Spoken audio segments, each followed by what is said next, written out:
Well, or that was the foxhole one. That was the foxhole one.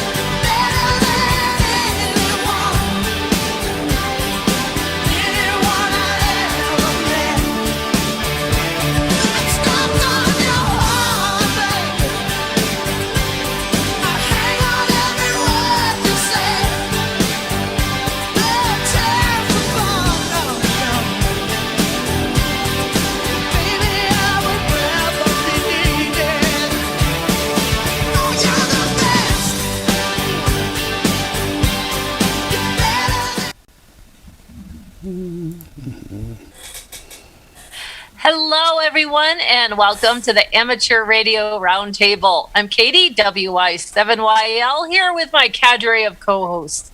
If you're listening on the world-famous WBCQ shortwave station on 7490, please do drop us an email and let us know that you're listening. You can send that to tom@w5kub.com. Well, we here at the Amateur Radio Roundtable meet every Tuesday to talk all about ham radio and all of the different aspects and fun things that we enjoy. We talk tech things, we talk operating things, we have special guest speakers and more. So we're really pleased to have you join us tonight. And of course, because we're on YouTube, we appreciate your support. If you haven't already subscribed to the channel, please do hit that subscribe button down below and give us a thumbs up. Let us know you're liking the show, and it helps us to get the word out to your fellow amateur radio operators. We have an awesome show lined up for you tonight. Very excited for our special guests. And I thought, let's just dive right in. We've got a lot to talk about tonight. So let's first check in with all of our co-hosts. Let me start with my friend Alan, W2AEW. Hi, Alan. Hello, Katie. Hello, everybody. Really good to see everybody here. Always exciting to hear Bob talk. I've heard some really great stories, so hopefully I'll hear some new ones tonight. So sitting back, staying cool here in the air conditioning, and looking forward to tonight's show. Sounds good. Thanks, Alan. Let's move on down south to where it's nice and cool to Glenn, KW5GP. Hey, Katie. No, it is not nice and cool. It's like 93 degrees in the shade down here tonight. I just want to let you know, y'all got your Amazon packages out last week. I had to go in at 2 o'clock this morning, so we'll see how long I last tonight. But all right, well, we know how to poke you to wake you up. Yeah. You know. And then we did field day, and right. So yeah, that's been fun. So awesome. Well, good. We'll have some fun tonight, and of course, let's take it over to the man in charge, our host and the man with the most, Mr. Tom Medlin, W5KUB. Hey, wow. Okay, let's see. There's Bill joining us late. Let me add Bill in here. Okay, well, hey, guys. Hey, thanks for everybody for joining us. Great show, like Katie said. We're going to have a great show tonight. And it's a 40-meter net tonight. Wasn't too good. I didn't hear but about 3 signals on the entire band, so I don't know what's going on. Hey, let me make just a couple quick announcements, and I'm going to turn it back to Katie. This Thursday night, we're having a Zoom planning meeting about our high altitude near space launch that's coming up here Saturday morning. So if you've been following us, we're attempting to hit over 100,000 feet. We got a payload. We have 3 cameras, multiple GPS tracking. We've got an airplane that's going to be circling the landing area. We've got remote people to go out there and hunt this thing down. We're going to plan all this Thursday night on Zoom. So send me an email to tom@w5kub.com. If you're in the area, this balloon's going to come down somewhere within 50 miles of Memphis. So if you're in the area and you want to be a advanced recovery team, let me know. You can join our meeting Thursday. Also, if you're just want to watch, I'm going to try to stream it live. So we will try to stream the filling of the balloon and the launch of the balloon, and then we will stream live our recovery vehicle as we drive 50 miles to try to catch this thing. There will be others in the area that are after it too. We don't know who's going to get there. There is a $50 reward for the first person that gets to it. So that's going to be interesting. So that's about all I have. We'll talk more about it later, maybe toward the end of the show. Back to you, Katie. Okay. I And might here's consider And we got now that there's $50 in on it. and right. We got Bill here joining us a little bit late, so welcome in, Bill. How's everything down in your neck of the woods? Oh, we got him on It's mute. fine. Looking forward to Tom's balloon launch coming up. All right. Well, let me just say, Bill, this launch actually is getting much more expensive than the Pico balloons we do. But Bill has provided a APRS tracker and a parachute. I was not happy with the parachute we had. So, thanks, Bill, for being a part of this. And of course, he is our resident expert on our balloon launches. He's done 900 balloon launches like this, and I think he was one of the first to ever do them. So thank you, Bill. And Bill, we're going to jump right into the show. Back to you, Katie. Okay, Tom, thanks so much. All right, well, it is the final Tuesday of the month. And of course, that always means that our friend Rich W2BU from CQ Magazine is joining us to give us an update on the upcoming issue of the magazine. And welcome back, Rich. Nice to see you. Good to see you, and hello, everybody. And Glenn, you only had 93 degrees there today? It was 96 here in New Jersey, and it's supposed to be 99 here tomorrow with a heat index of 110 or something like that. I thought we'd let you have it now since you had such a bad winter. Oh, my goodness. Yeah, anyway, so let's talk about what's going on with CQ Magazine. It is already, we're talking about the July issue. I can't believe. Yep, it's already going to be July. First of all, we have our Summer Madness subscription special going on, so check out our website for the great deals. And the July issue is a fun one. We've put together a mini special on what we're calling New Life for Old Heath Kits. A bunch of articles on reconditioning or converting old Heath kits to do various different things. And in fact, we had so many great articles, we couldn't fit them all in the July issue, so we're going to continue it in August.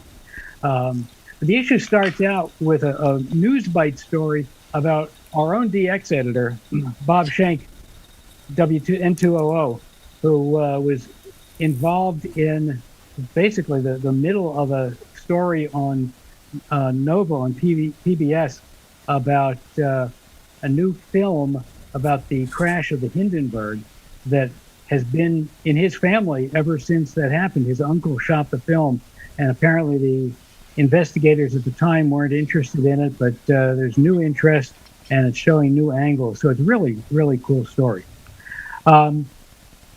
We have, of course, the results of the CQ Worldwide WPX reading contest in the July issue, and it was another pandemic contest, so it had a tremendous amount of activity.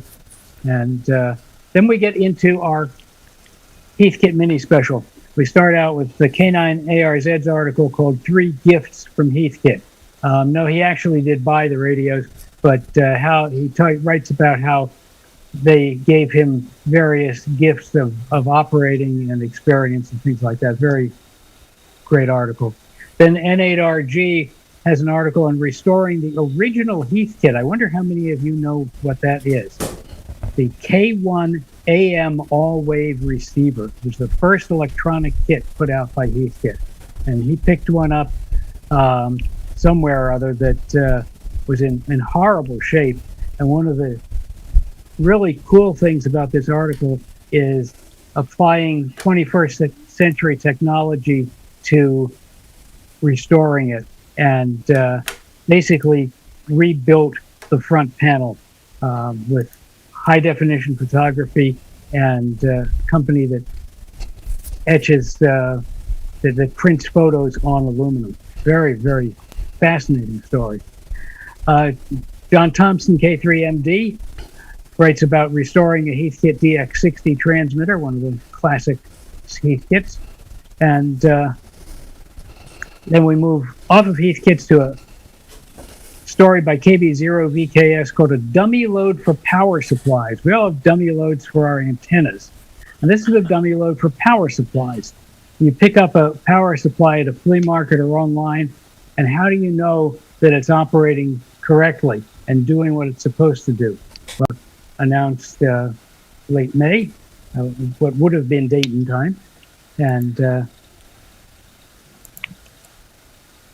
in our columns, WA2NDM and Mass Notes continues his series on working with supercapacitors, power supplies. Jerry Dexter, our listening post columnist for all of our shortwave listening friends out there, has an interesting piece on mysterious South American stations that no one is, as of this point, been able to identify yet. So read up on that and maybe you can help solve the mystery. Joe Eisenberg, K0NEB, writes about finding hidden treasure in his kit building column this month. And in Learning Curve, we review Ward Silver's 4th edition of Ham Radio for Dummies. The first 3 have been fantastic, and so is the 4th. In Ham Notebook, Wayne Yoshida, KH6WZ, writes about gonculators. Say that 3 times fast. That's right. So, if you Gonculator, want to know what a gonculator is, you got to get a copy of the July issue of CQ. Talk about a teaser. That was in the Hogan's Heroes episode, actually. Was it? Oh, cool. Yeah. He does explain it. So, in our low bands column, MFLF operating, KB5NJD reports on a couple of low band de-expeditions to Hawaii, Arkansas, and Louisiana on 630 meters. Gordo writes about tracking and treating local noise sources, very important bits of information to have on tracking down noise and getting rid of it. Then we get into a couple of different types of propagation. In VHF Plus, N4DTF writes about tropospheric ducting, which of course is a big summertime phenomenon, especially if you live along a coast. And in our propagation column, we are burning up the clouds with NVIS, near vertical incidence skywave. And that's a brief look. There's a lot more. I just pulled out the highlights, and it'll be coming your way online in a couple of days, and in the mail a bit after that. So that's the highlights of our CQ for the month. And remember our Summer Madness subscription special on our website. And of course, what is the best website for people to visit to get their subscription? www.cq-amateur-radio.com. Perfect. Dun-dun-dun-dun-dun. Yeah. Ta-da! That's great. Thanks, Rich. We always appreciate the update, and we appreciate CQ's magazine support of the show, and our partnership is always enjoyable to have you visit with us, as always. And I'm going to go ahead and pass it back to Tom and let him manage the rest of the show. So back to you, Tom. All right. Thank you so much. Hey, Rich, thanks, man. I didn't know what that was that you're talking about. I do have a Kryptonite Paraphase Thunderbolt greaser slapper here. I don't know if you've seen one of those or not. I haven't seen one recently, but yeah, the gonculator, let's see. Am I allowed to say what it is? No, I don't think so. Yeah. No, gonna have to read it. All right, we'll read it. We'll try to figure it out. You are, but Bill wins the prize though, because it does come from Hogan's Heroes. All right. Well, great. Hey, thanks again, man. We'll see you here. Stick around with us all night if you want to, and jump in when you want to. Okay. I'll do my best to hang around. All right. Hey, we're doing really good on timing. We're going to do this every week. I don't know what the difference is tonight. I guess we just got kind of a little more structure tonight. I'm in charge. You're in charge. That's exactly what happened here. We can kind of chit-chat back and forth and kill an extra minute here. We're so far ahead of schedule right now. It just gives us more time to listen to Bob. We got such a great guest tonight, I tell you. And that's why I wanted us to have a lot of free time here tonight to talk to our next guest. and everybody on here calls me an old guy, 58 years as a ham radio, but I'm a baby when it's compared to Bob. Bob has done everything. Bob got his license in 1956, man. And I wasn't even thinking about ham radio in 1956. I think I was probably 8 years old, I wasn't even here yet. Well, hey, that's your fault. Well, maybe it's not your fault. I don't know. Anyway, okay, back to it here. Look, hey, one of the things about our guest here, he was focused in on the sound reinforcement industry, and I don't know how he did it, but he developed this special ear for high quality audio, and it may have had something to do with him playing the Wurlitzer organ, and he can tell us a little in a few minutes on how he did that. But he's a builder, a designer, an engineer, and he's a friend to all of us. Really, he's a trailblazer when it comes to ham radio and in the audio systems.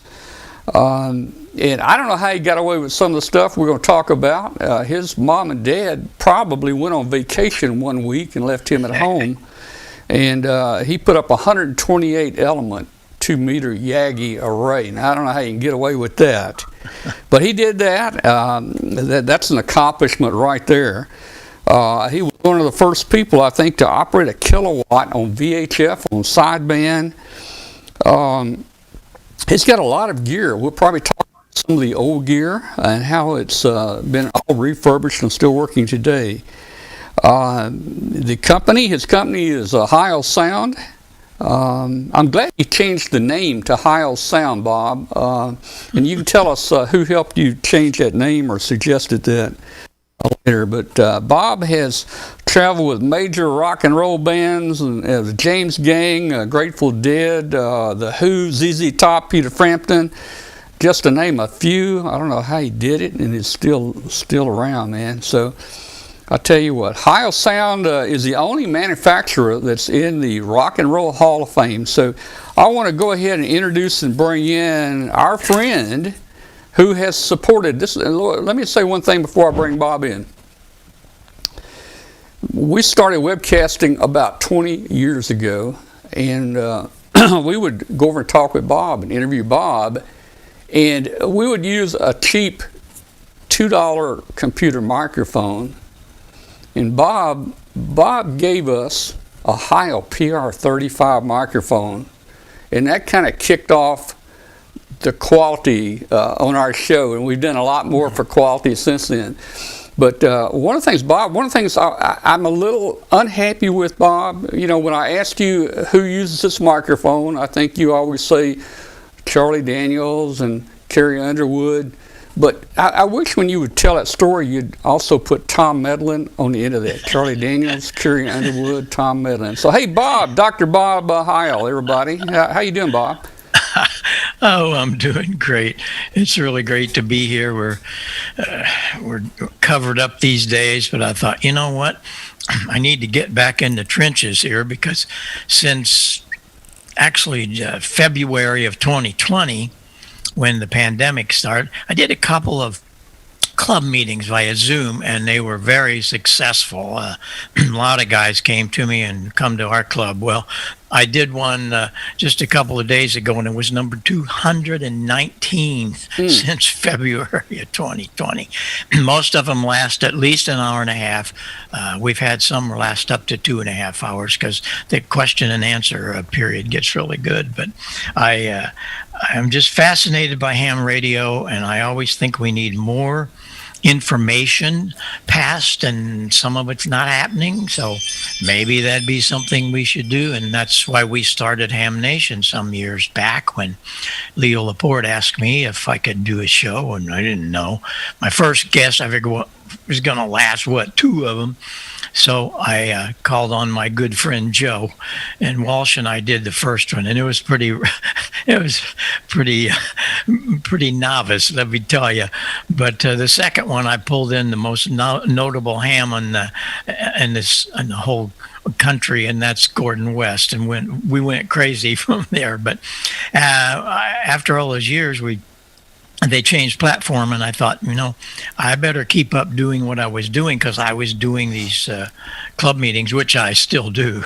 And I just signed one up here about an hour before the show. Some guy from Long Beach called me. So anyway, it's been a wonderful ride, and it's nowhere close to ending for me. I turned 80 last October. And I feel like I really mean this, I feel like I'm 20 or 30. I don't have any problems. I'm very blessed about health and all that. Well, still building, good. still climbing, still doing it. And the main thing is that it's all about ham radio, because my career, there are two factors of my careers. One of them is ham radio, being able to build and make things happen. But the other one, my other career was very interesting. My other career was this guy. At the age of 15, I became the organist at the Fox Theater in St. Louis. And I had a year before that, I had played in a little restaurant in Freeburg, Illinois. These are all about 40 miles southeast of St. Louis. And at 14, I was making some pretty good money. And I thought, oh boy, this is going to be my career. But right in the middle of all that came ham radio. One of my high school chums came to me and said, hey. So we went over to Walter Ash and bought a Harvey Wells, and everything took off from there. But one of the things that I'm always proud to talk about is saying, what has that got to do with ham radio? Well, for me, it has everything to do. Stan Can was the organist there, and he summoned me to help him. That organ hadn't been played in 20 years. Other than just substituting, we had to voice and tune about 3,500 pipes from 1 inch to 32 foot. And that is what taught Bob Heil how to listen. Listening, it's a mental process. Everybody hears, it's a physical, but a lot of people don't really get in and listen. And that's what I learned here. We had to voice and tune these pipes so that they were all the same, like that rank of trumpets you see. There were about 80 trumpets in a rank. There were 80 clarinets and so on and so forth. But if you picked it out, you were the voicer. So you had to, are they going to be a little muffled? And they all had to be muffled. Are they going to be bright? That's where I learned to listen. And that carried on through my entire life still today. Learning to listen. I have to tell you, there's so much to that, and yet there's not a whole lot of people that realize how much there is in listening. But I'm very, very blessed that I was summoned by Stan Can to help him, and it went crazy from there. I built several pipe organs, one in a restaurant and all that. But it was all because of ham radio also. You just don't build things unless you know what to do with a soldering iron. But ham radio is the focus of it. And like you said, Tom, it was an interesting thing about, I had met up with a guy on 6 meters. I was a technician for 17 years. I didn't need to go down to 20 or 75. Why? Because the band was open 24/7. When I talk about that, people go, "Yeah, no, you're lying." No, that was the largest sunspot cycle in the history, and it was just incredible. And I was stupid. I didn't know this only lasted for 11 or 12 years. But anyway, I heard this guy one night on the air. I'd only been on about 2 weeks. It was the most ridiculous thing I'd ever heard. The distortion was awful. And well, I'll give him a call. And I did. And he came back. And it was K0DGE. And he was on single sideband, one of the very first few on sideband on 6 meters. And there's a 1956 now. I called him and he came back. The only reason I could hear him, by the way, is I had this brand new, I'd only been with it for about 2-3 weeks, SX99, and I hit the BFO button and I just happened to be on the right frequency, and here comes this voice. And I'm going, that's that single sideband stuff I've been reading about. And so I got up nerve and called him, and he came back. He said, I'm so happy because nobody wants to talk to me. They think I'm real distorted, and he really wasn't once you got the carrier put in at your receiver. Well, long story short, he was the head engineer at KMOX Radio, CBS in St. Louis. He took me under his wing, and I said, hey, would you build me one of those? No, I can't do that, but I'm going to teach you how. And he did. So within a month of being on the air, I'm out building like crazy. I had a laundry list, went over to Walter Ash in St. Louis and bought a Central Electronics 10B plug-in coils. And he had me buy a Millen grid dip meter, which I still have and use. But we had to buy a chassis and a 6U8. We built a 36 megacycle oscillator. What's 36 and 14? Hello, 50 megacycles. So I, too, was on 6 meters sideband. And I was just having so much fun. But I had these loving parents. They weren't into ham radio much, and they were absolutely thrilled that I was doing things, and I had people to help me. I had a Motorola dealer that lived about 10 miles south of me, and another guy about 8 miles north of me that was in the construction business, both hams, K9SGD and K9EBA. And they put up a 110-foot Roan for me. And I think I was 17, wow. 18, something like that. But the antenna was very special. That's a Telerex spiral array. It's kind of hard to see if you have a small monitor. The elements are not all vertical and they're not all horizontal. It was their new spiral array.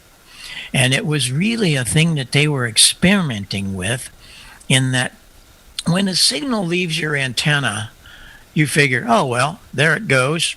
Well, no. And when a signal fades, you figured, oh boy, you lost power or something. Your signal is changing polarity constantly. Mm-hmm. If it gets enough to be up vertically, you're going to be down 10 or 15 dB. And so they brought out this spiral array, and it actually did help that. It didn't cure it, but boy, it sure did help. And so then my loving parents on the other side of our big old Victorian home, I had the guys put up a 50-foot Roan, and we put up a pair of 36-foot long, 15-element, 2-meter arrays. But notice, one's vertical and one's horizontal. Mm-hmm. I had read in the magazines about how I could phase a pair of antennas. So I brought the leads down into the station. I used Times T-line, still do it today. And I built phasing harnesses, just playing around, and I could do all kinds of patterns. I learned so much about phasing. I become a phasing nut. And now, I'm doing pretty good, but I need more power. So I went to Walter Ash and bought a 6 and 2 Thunderbolt kit, put it together. Larry Burrows, KMOX, I'd take these things to him and he'd help me, always warning me, you be aware, kid, that 3,500 volts will kill you. And he said, so this isn't 12 volts you're playing with. And so he taught me how to respect high voltage. But that gave me a kilowatt, almost a half, on 6 and 2 meter single sideband. And little did I know how much that was focusing through the country. I'd get a call from Bob Drake, W8CYE, from the Drake Company. He said, you the guy that's got that kilowatt on single sideband VHF? I said, yes, sir. I would like for you to come and speak at one of our meetings. We hold an annual meeting, and it's a technical meeting. I want you to bring all pictures and diagrams and do a presentation on how you did this. Well, I wanted Larry to go because, it really wasn't me. It was him teaching me, but I went. And where was this? Well, it happened to be the Biltmore Hotel in Dayton, Ohio. They had taken all the furniture out of one of the floors.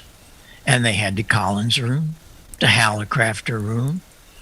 They had all of these wonderful things that these different people were talking about. You could walk in and talk to Carl Mosley. He was there. You could talk to Wes Shum, the guy that brought single sideband to ham radio. If you had a trivia contest, everybody would say, oh, that was Art Collins. Nope, he was 6 years late for the party. It was Wes Shum in 1948. And over the years, he became a very good friend of mine. And I call him my cottage professor because I learned so much from building those phasing rigs. Bill Halligan was there from the Hallicrafter people. But the J-Beam company was there from England. And I went into one of their rooms and he said, hey, we would like to have you join us in an experiment. If we sent over one of our antennas, would you put it up? Yeah, why not? They sent over 128 element on 2 meters. Again, K9 SGD and K9 EBA. We had a spare lot on the other side of our house. And we put up a 40-foot roan vertical and a 40-foot roan as the beam. Had 2 prop pitch motors. So Bob, let me ask you a question here. I mean, even my parents supported the hobby and whatever I wanted to do, but man, I mean, this is taking it to extremes. Did your parents not kind of wonder about all this metal you're putting up in the air? No. Wow. No, because they knew Joe Hall. He and Gus Medina, they were locals. They knew each other, and they had talked to him, and they knew that I just wasn't some rambunctious kid throwing up a bunch of junk. And going to Dayton was another big deal. This is something real. Mm-hmm. And it didn't cost them a nickel because I was doing quite well from playing the organ each night. So that was a big part of it also, that I didn't have to lean on them for any financing. But that was my life, and it goes on from there. I built a pipe organ in a restaurant, and on and on. But, Rich, you might remember this, maybe. In 1962, I got a job at CQ Magazine. Oh, I'm still playing the organ, all right, each night. But I got a job in the 1962 CQ. I became the VHF single sideband editor. We had a column in there each month. You see, sideband was extremely rare, but it was the place where serious VHFers came. You didn't go down and buy a 7300. You had nothing on 6 or 2 meter sideband. So you had to build it. And that's what we did in our monthly column.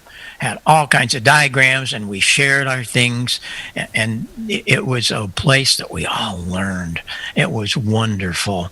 And that was another place that really, it really led me to understand more about electronics. And CQ Magazine was at the helm of that part of it. But I really enjoyed all that because I was sharing what I had learned with all of my ham radio friends, and that meant a lot to me. But it was something that I loved to do. And I had all day at home. I would go in to play the theater or the restaurant. I'd leave home about 6 o'clock, get in my car. I had a couple of all kinds of fun cars, but they all had halo antennas on them. I was working single sideband mobile.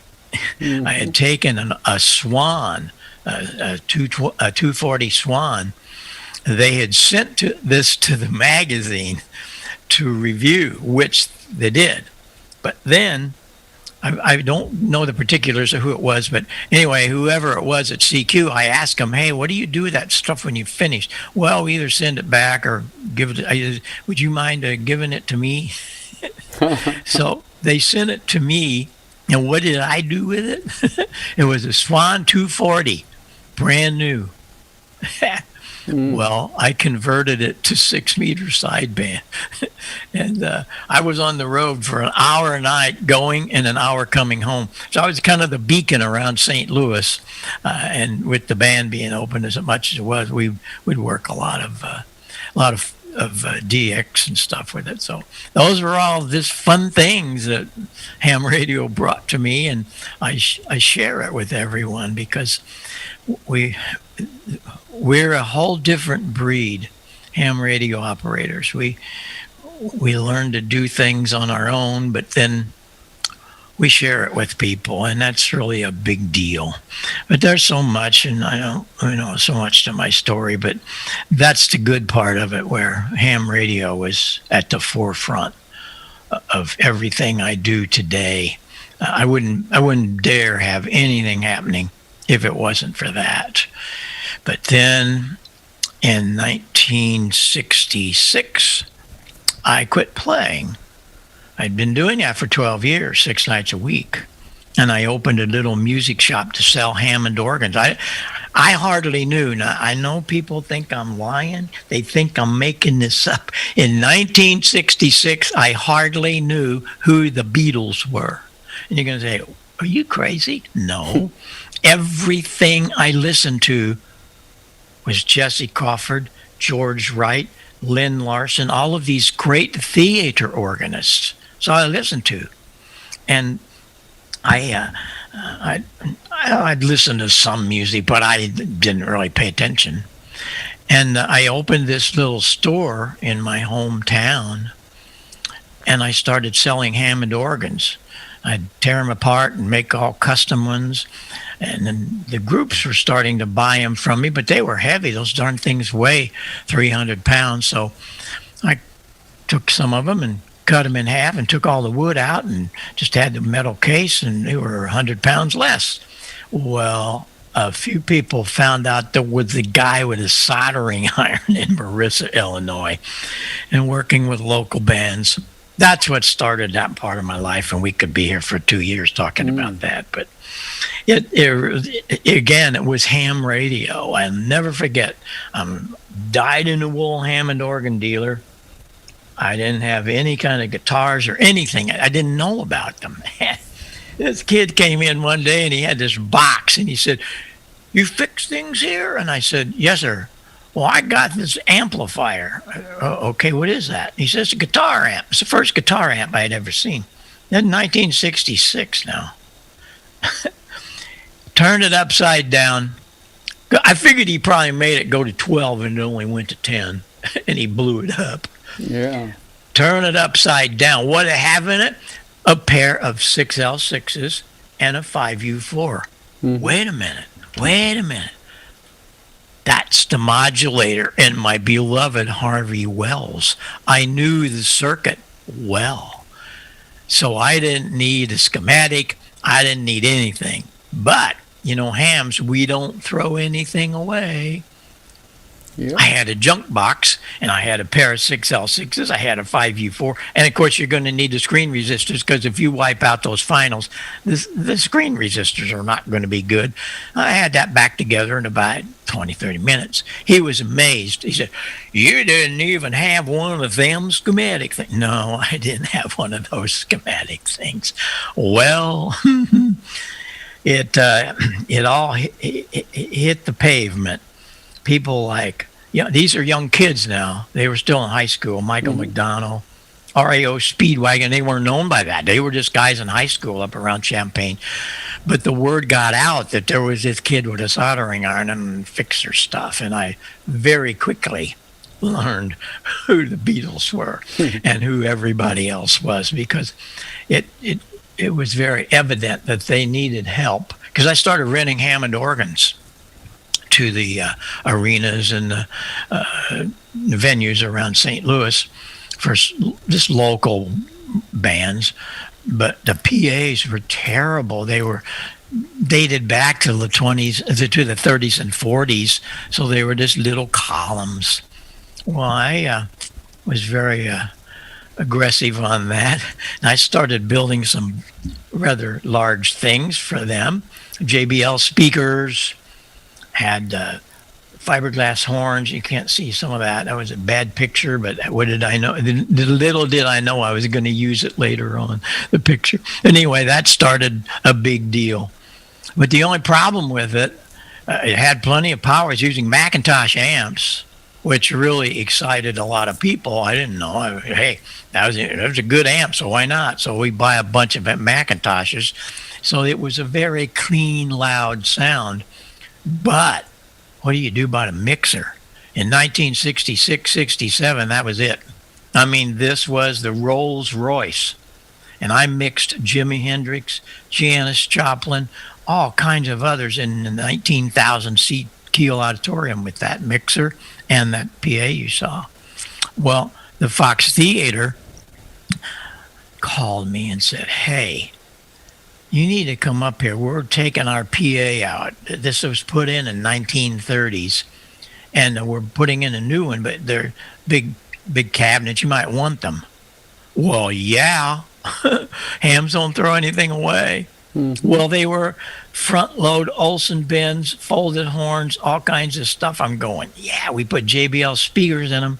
I knew a guy in town that had a fiberglass shop. We built fiberglass horns and Macintosh to drive it.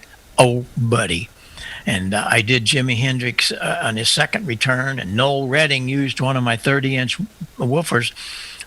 Electrovoice had a speaker, a hi-fi speaker, called the Partition, and the woofer in it was 30 inches. So I bought one of them, and I built a cabinet for it.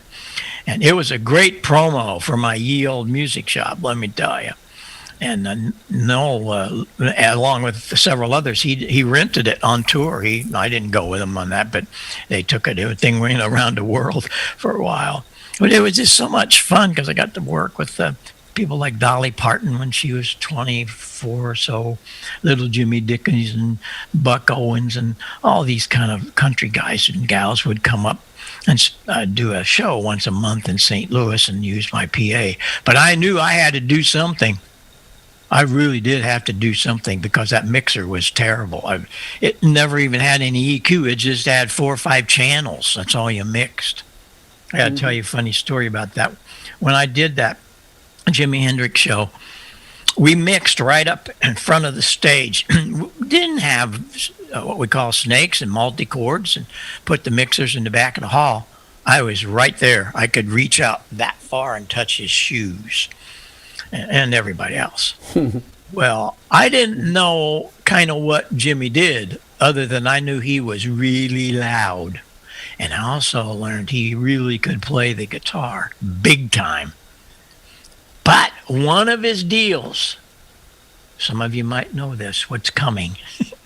Remember, I'm only about 3 feet from him. He laid that Stratocaster on the floor of the stage. I could have touched it. Gets out a can of lighter fluid, Ronson lighter fluid, and he squirts it all over the strings, and then he took a match, and that's part of his act. I was looking for the exit. I really did, because I hadn't heard about this. I mean, I wasn't into what's going on here. But those are some of the fun days. But I knew I had to do something different. I had to build a mixer, and I had to be able to put it in the back of the hall. And we were the first people to do that. First of all, I had heard that Langevin had just come up with a mixer for studios. It was 8 channels. And I had a cabinet builder in Marissa. He built the cabinet for it. And I had a pair of these Langevins. That gave me 16 channels. I mean, people would come in when we'd bring this in, and it was like, what is this? Whoa. And it really launched Heil sound because the word got out. But there was one other thing. You can't see it too easily. Up there in the right, up in the top right corner of that was the very first equalizer. Up until this day, we didn't have much about equalizers. And they came out with the very first equalizer in 1968. That was a miracle, because now we could really do things. And with this new mixer, we were going all over the place. But there's so much to talk about, and we can be here all night talking about the many bands. I'm just going to spotlight this because there's one subject I really want to get into, and that's equalization. because it touches on ham radio big time. We had been doing a lot of bands. The Grateful Dead and Joan Baez and Humble Pie, The Who, Slash in these early days, Pete Frampton, all these guys, and of course Joe. And I knew that we had to do a little more with the equalization thing, and I really got into that. One thing about all of these different groups, we did a thing in 1970. This is a piece of rock history I'll let you in on. You can go check me out on it because I'll give you a place to look into Google. The Fox called me and said, "Hey, you still have those big speakers we gave you?" "I do." "Well, we got a problem." "What's the problem?" "Well, this band came in here this afternoon for a sound check for tonight, and their PA didn't make it." "Well, where is it?" "Well, it's in jail in California." Wait a minute. What do you mean it's in jail?" "Well, here's the deal. This group had a sound man that was one of the inventors of LSD. He was on probation. He should not have been out of the state of California. But they were going to sneak in this little tour. New Orleans, St. Louis, Ohio, and New Jersey, because they were going to play for one of the Hells Angels funerals in New Jersey. Hells Angels did their security. They did the night in New Orleans. However, the DEA and the FBI heard about it, so they went to New Orleans and sat in the back row. And when it was over, the band came on to St. Louis. They didn't have cell phones. "Hey, we'll see you at the Fox at 3 o'clock tomorrow." "Okay, we'll be there." And so when Owsley padlocked the truck, had all the stuff in it, the DEA and the FBI padlocked him on to California. They were. So they get on the stage, and the stage manager said, "You talk to this guy and tell him what you got." Well, this guy was Jerry Garcia of the Grateful Dead. And I told him I had Macintosh amps, Olsen bins. He was like, "Whoa, I didn't know. No one else had not done this at that level." And we had a great, great night. There was a journalist there. You want to write this down. He wrote an article called "The Night Rock and Roll Sound Was Born." Wow. And he put it into Billboard magazine the next week. You can go into Google and read it, but it was there. The whole world was calling Bob Heil. It's like, oh, what did I do now? I became a very, very good friend with Jerry. He would come to Marissa several times, not to play. He'd just come. He just liked to sit down and talk to me because I was a guy that would listen to them. At that time in the history of music, the music stores were band instrument stores. They really didn't like all the rockers. They didn't know much about them. They just know they were long hairs, and they didn't want to deal with them. What they didn't know is they probably had more money in their front pocket they could buy their store, so why don't you pay attention to them? I didn't do it for that. I did it for the fun of it, because they'd come to me with, "Hey, can we do this?" I can build that. And that was how it all got going for me. Well, Jerry Garcia would come to Marissa, I think it was 3, maybe 4 times. One of the times he wanted to learn to play steel guitar, and I just happened to know the steel guitar teacher that taught a lot of this Nashville guys, and he was in St. Louis. So I put him in the car, and we go up to St. Louis, and he met Scotty DeWitt. And that's when Jerry Garcia learned to play the steel. And we put together the band called New Riders of the Purple Sage. Well, we became really good friends. And in those first couple of shows that we were out with them, New Orleans and St. Louis and Ohio, everything was all over my speakers and stuff, and it was billboarded "Ye Old Music Shop," and I didn't think anything. I'm an organs store. but we had to do something about it, I guess. But anyway, Jerry called me and he said, "Hey, Heil, what's all of this ye old music stuff?" And I said, "Well, that's my music shop." He said, "Oh, man, I'm sorry, but we can't pronounce all that ye old stuff. We're just going to call you Heil Sound, and when we write the check out tonight and give it to you, Guy, we're going to call you Heil Sound. Is that okay?" This is an absolute 105% true story. Jerry Garcia named Heil Sound. Wasn't me. I was ye old music shop. After Jerry did, I said, "Okay, I'll handle that. But you go read it in the billboard and you'll find out about it." And the last thing we'll get into here. I was a straight man in a very crazy world. Even to this day, I have never tasted beer, never did any kind of drugs, never smoked anything. But that's okay. I respected them for whatever they wanted to do because they respected me for my soldering iron and my knowledge. So everybody was happy. But what I wasn't happy about in some of those very first tours we did, they would bring their gear in. They'd have a Volkswagen van, one guy, they'd put stuff in it, guitar amps and guitar. They'd have a pickup truck with the lighting trusses, and they'd have another truck or van or whatever. They never got there all together. Some didn't get there at all. This show didn't happen. I'm going, we got to stop this. And so it was.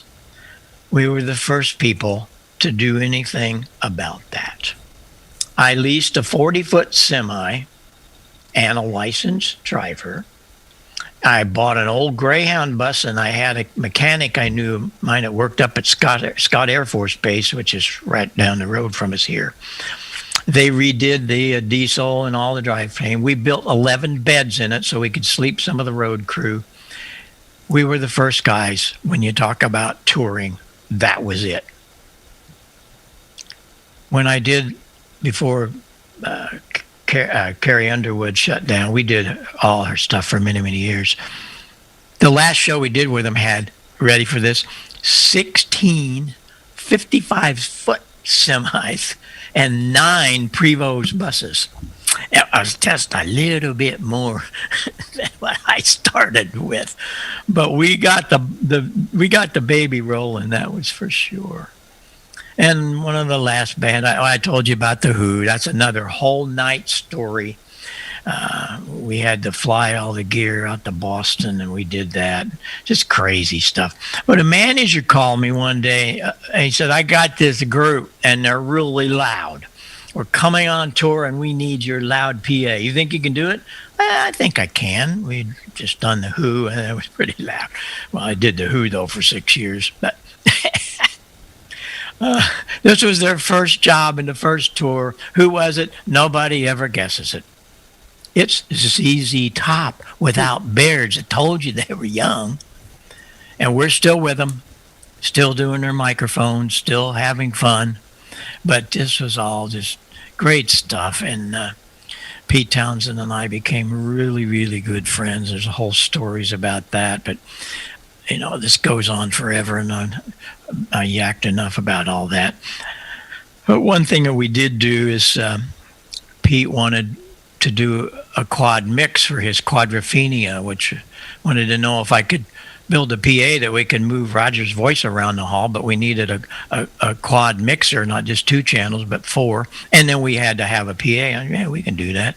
And so we got together with him. He was really up on all the synthesizers, way ahead of everybody.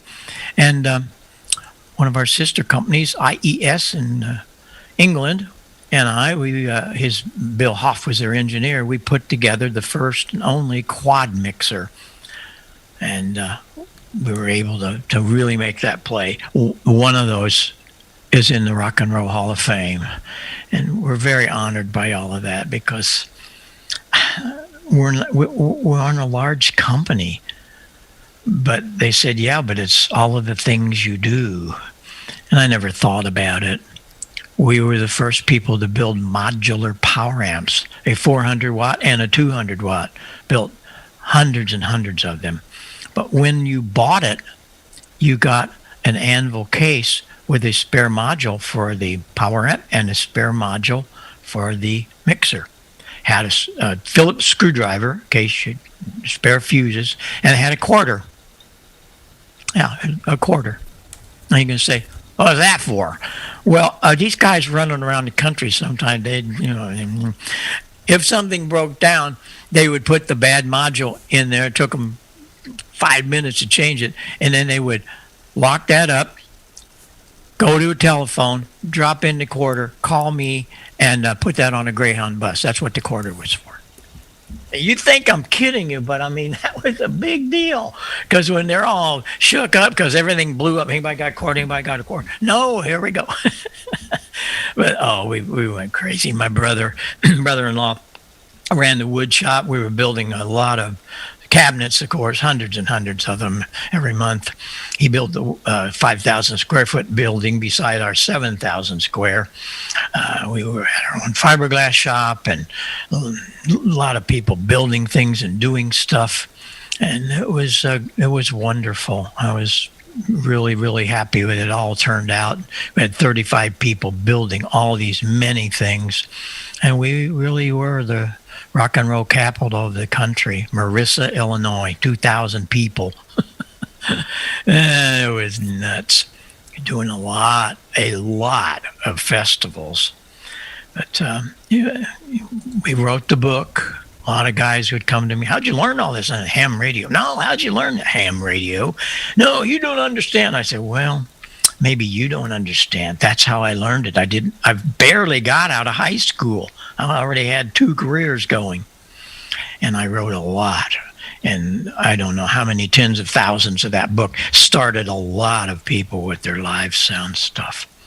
But that's just some of the pieces that get me cooking, and so much went on in my young life. But it was all because of ham radio. And I'm so blessed that my high school chum invited me to be a ham. That was the best part of the whole thing.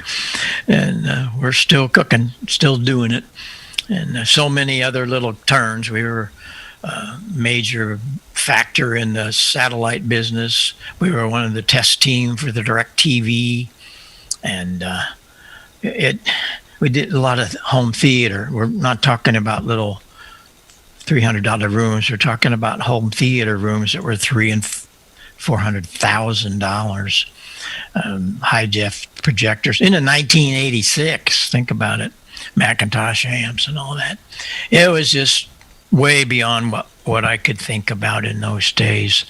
The Today Show hired me to bring one of my theaters up. It was their Christmas pick for 1995. And we were there with Al and all the crew, and they went through. But we were doing a lot of design work in homes and stuff. And that was a lot of fun. Those are new homes. You see there, I did a lot of new homes. I love doing new homes because I could go in and change the walls. You never want parallel walls. You ever think about that? You go into a theater. How come it's sloped? How come the walls are angled? Oh, it's the design. No, it's not. It's because they don't want any standing waves. What are you talking about? What, standing waves in a room? Uh-huh. When that sound comes off that screen or whatever and comes to your ears, you think, oh, well, it stopped there. No, it didn't. It went behind you and hit that wall. Well, then what did it do? It comes around and hits you again a little second later, out of phase. So you get all this weird going on. That's why the walls are all not parallel. I built this new studio. I built it not knowing about the pandemic coming, but I finished the construction company. I designed it all, but the construction company finished it a week before we were shut down. And it's a room I designed for my theater organ. There's 10 speakers, a couple of subwoofers above me, and all the walls. There's no parallel walls in this place, and they're all covered in a very, almost like a carpet, but it's made for studios because I helped build a lot of studios in my career, and so I was very lucky about that. But that's what I did to these new homes. I'd be able to make these walls. Because the designers and the contractors think I was nuts. You know that's not plumb. Yeah, I know it. The ceiling isn't level. No, I know that. And I try to explain it to them, but they wouldn't listen. They wouldn't listen. But, we got into a lot of things. Here, I'll show you this one. A lady came to me and said, "Hey, I hear you on KMOX radio all the time talking about this home theater. Here's my 100-year-old house. You think you could do something with that?" Well, absolutely. That's what we did with it. Back behind that curtain was that. And another guy said, "Well, what am I going to do with my ugly fireplace?" I said, "This is what we're going to do with your ugly fireplace." It just went nuts from there. One of the things that was very exciting in my life, in 1977, there was a ham, W0NJB. He was on KMOX radio in St. Louis every night, 5 nights a week. And KMOX at the time was the powerhouse. It was 50 kilowatt, but it was clear channel right in the dead center of the country, St. Louis. That thing would cover 44 states with a big signal. It had a tremendous coverage, and it had great listeners. And I was on there with Jim White for 25 years.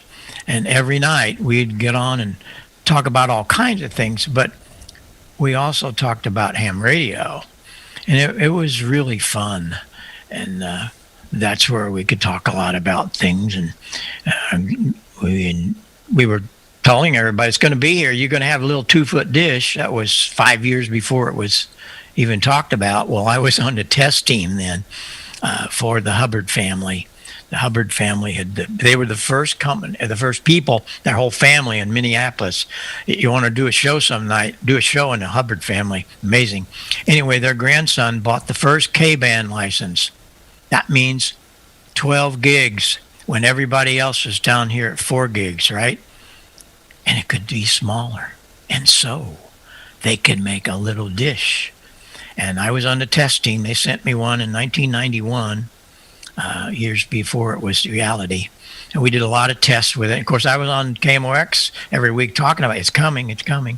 And from the Consumer Electronics Show floor in 1994, I went on ABC television live and told them, it's here. And so the president of RCA came down to our place, and we put in the very first direct TV system in a home. It was out in West County, St. Louis. The second one went into Bobby Costas' office. What you see with the inflatables on top, that's the front of our place today. In those days, it was a retail store for home theater and satellite stuff and all that, direct TV. We were the first satellite home direct TV dealer from our place.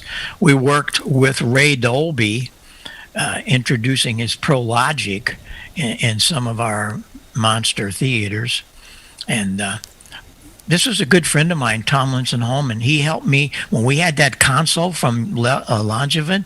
I wasn't about to pile into that $10,000 console. I wasn't an engineer. I was a ham. And he just graduated from the University of Illinois with an engineering degree and a film degree. He went on to design THX, Tomlinson Holman Experiment. He worked for George Lucas's Skywalker. They would have me out several times, and I'd help him teach some audio for home theater.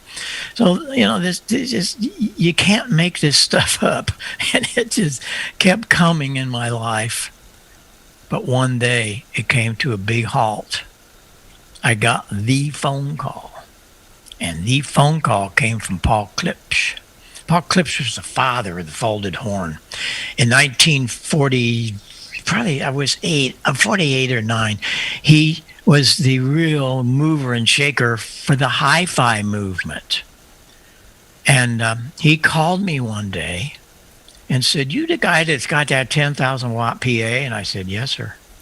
Well, I got to come and see this. He was an efficiency freak.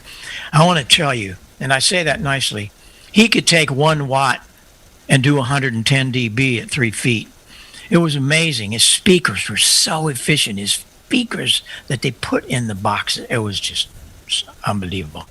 So he flew up. I figured, oh, he's going to cut me off at the knees, but he didn't. And all day long, it's like, why'd you do this? Or why'd you do that? And so he put me in his plane, flew back to Hope, Arkansas that night, spent the night. It changed Bob Heil's life. And if we had another hour or two, it's really incredible to know what happened to the studies of the Bell Labs in 1920. They had 4,000 scientists and engineers to try to figure it out. What are you talking about, Heil? They put the telephone system together. They had 2 wires, New Jersey to New York. And every 50 miles, this was amazing. Think about this. Every 50 miles across America was a relay station. You maybe know where there are some around you. I know where there's a few around the St. Louis and Illinois here. They're not working, of course, but the buildings are, insurance buildings or whatever. A couple of them, the towers are still up. They wanted to keep the voltage up. They wanted to keep the level up. They wanted to keep everything linear across the country, and they did. It was wonderful. When they got out to California, wow, it was perfectly linear. There was only one problem. When they turned the system on, this is what happened. I'll change some microphones. When they turned that system on, they weren't ready for this one, because what they heard was this. Like, what happened? What happened to our articulation? What happened? It's all muffled. What happened? Well, that can't be. It's all flat. What happened? And so, they put those 4,000 scientists and engineers on this case. And I really mean there were 4,000 scientists, because they couldn't figure it out. It's like, what happened here? We had this all so well engineered, and yet we couldn't understand each other. What was the deal? Well, the deal was pretty simple after they figured it out. What did they figure? It was these 2 guys. We owe them a great, great statue in the park, let me tell you. Dr. Harvey Fletcher and Dr. Weldon Munson, the Fletcher-Munson guys. They started working on our ears, and they found out that the human ear perceived audio very different at different levels. Up at 100 dB. That's why kids like to listen to music so loud, because it's almost flat.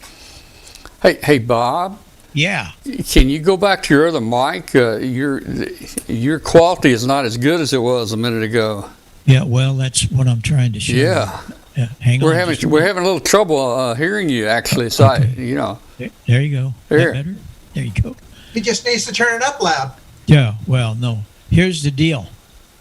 What they discovered, Dr. Fletcher and Dr. Munson, this is what they discovered.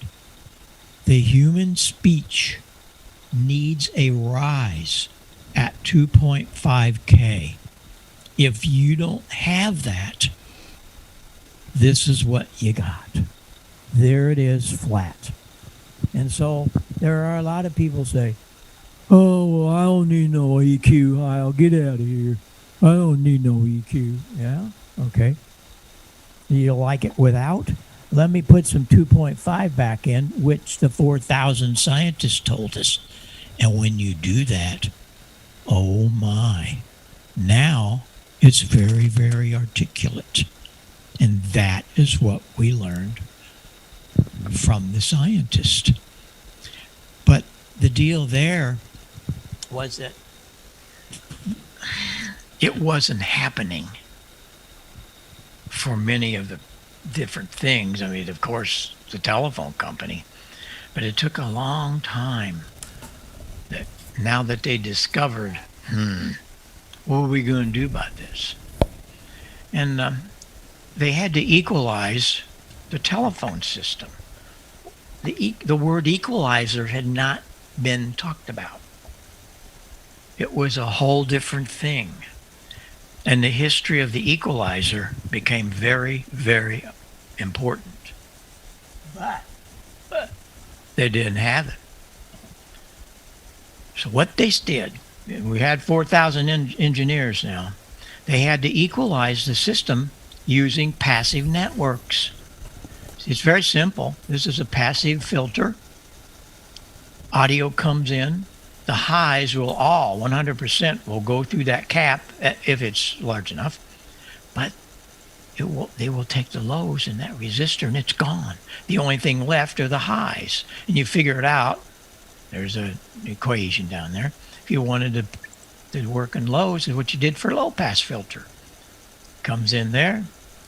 The lows go through the resistor, but all the highs go to ground. Now, how much of it depends on what you did.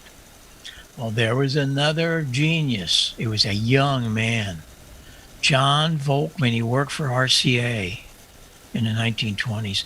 His job was to equalize motion picture playback systems. You see, the motion picture theaters are just cranking up in the late 20s. And what he did, he used a bunch of passive filters with a switch network, and he could switch in different low pass or different high pass. And that was the real beginning of equalization. The surprising thing about it is nothing happened, very little. Even through the 50s in the hi-fi world, we would have bass and treble controls, but they would just make the resistors capacitor variable. But it wasn't really fantastic like we have today.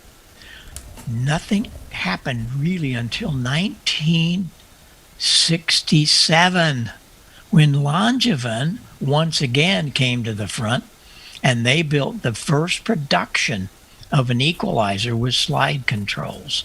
They could select the frequency with the knobs on the top, and it was just a miracle. A year later, they came out with this, and that's when Bob Heil said, aha, we're going to be on this parade. And from there, it gets really crazy.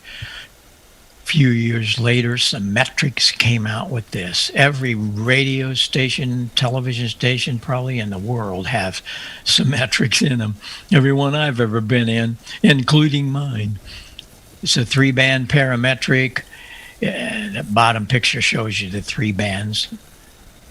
And that's what I used, that platform I used for Yaesu. I designed all the equalization in all the Yaesus from the 9000 all the way through to the new 101. And it's formulated on those 3 filters. And it's right over there. I don't know if you can see that. Yeah, you can see that right over there. And I use it every morning for my AM nets. And in fact, that's a picture of it. That's the curves. I roll off the low end, increase to 2.5K and a little bit to 6K. But it's all about equalization, being able to shape those filters. And a lot of people don't realize it. You can shape the bandwidth of an audio filter pretty easily. Well, I had been off the air for 12 years. I come back on the air, and what happened? I went ballistic. What happened to my great Art Collins audio? I was just freaked out because it was terrible. I was hearing all these signals. They're all muffled and had no articulation. Going, what is happening, Heil? You got to do something about this. And so I did. In 1982, I built the EQ 200 for me. But as I'd get on the air, so many people were, "What are you doing? Man, that's pretty cool."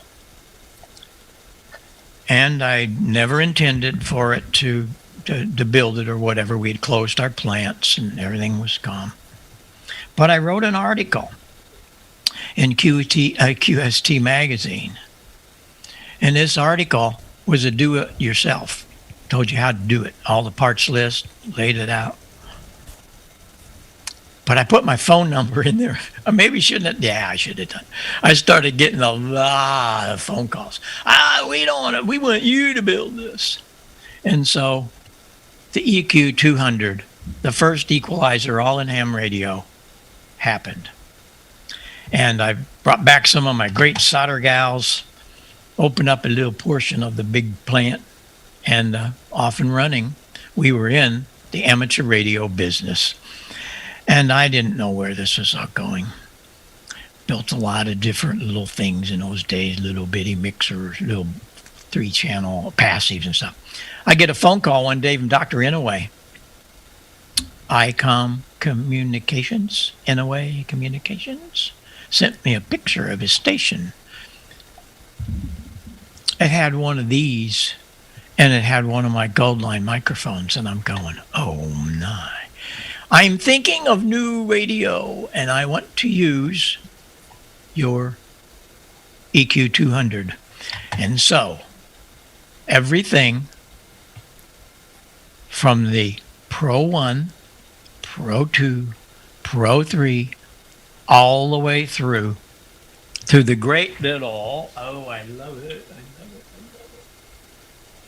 If you don't have one of these, you need to get it. It's the greatest toy in ham radio, the 705.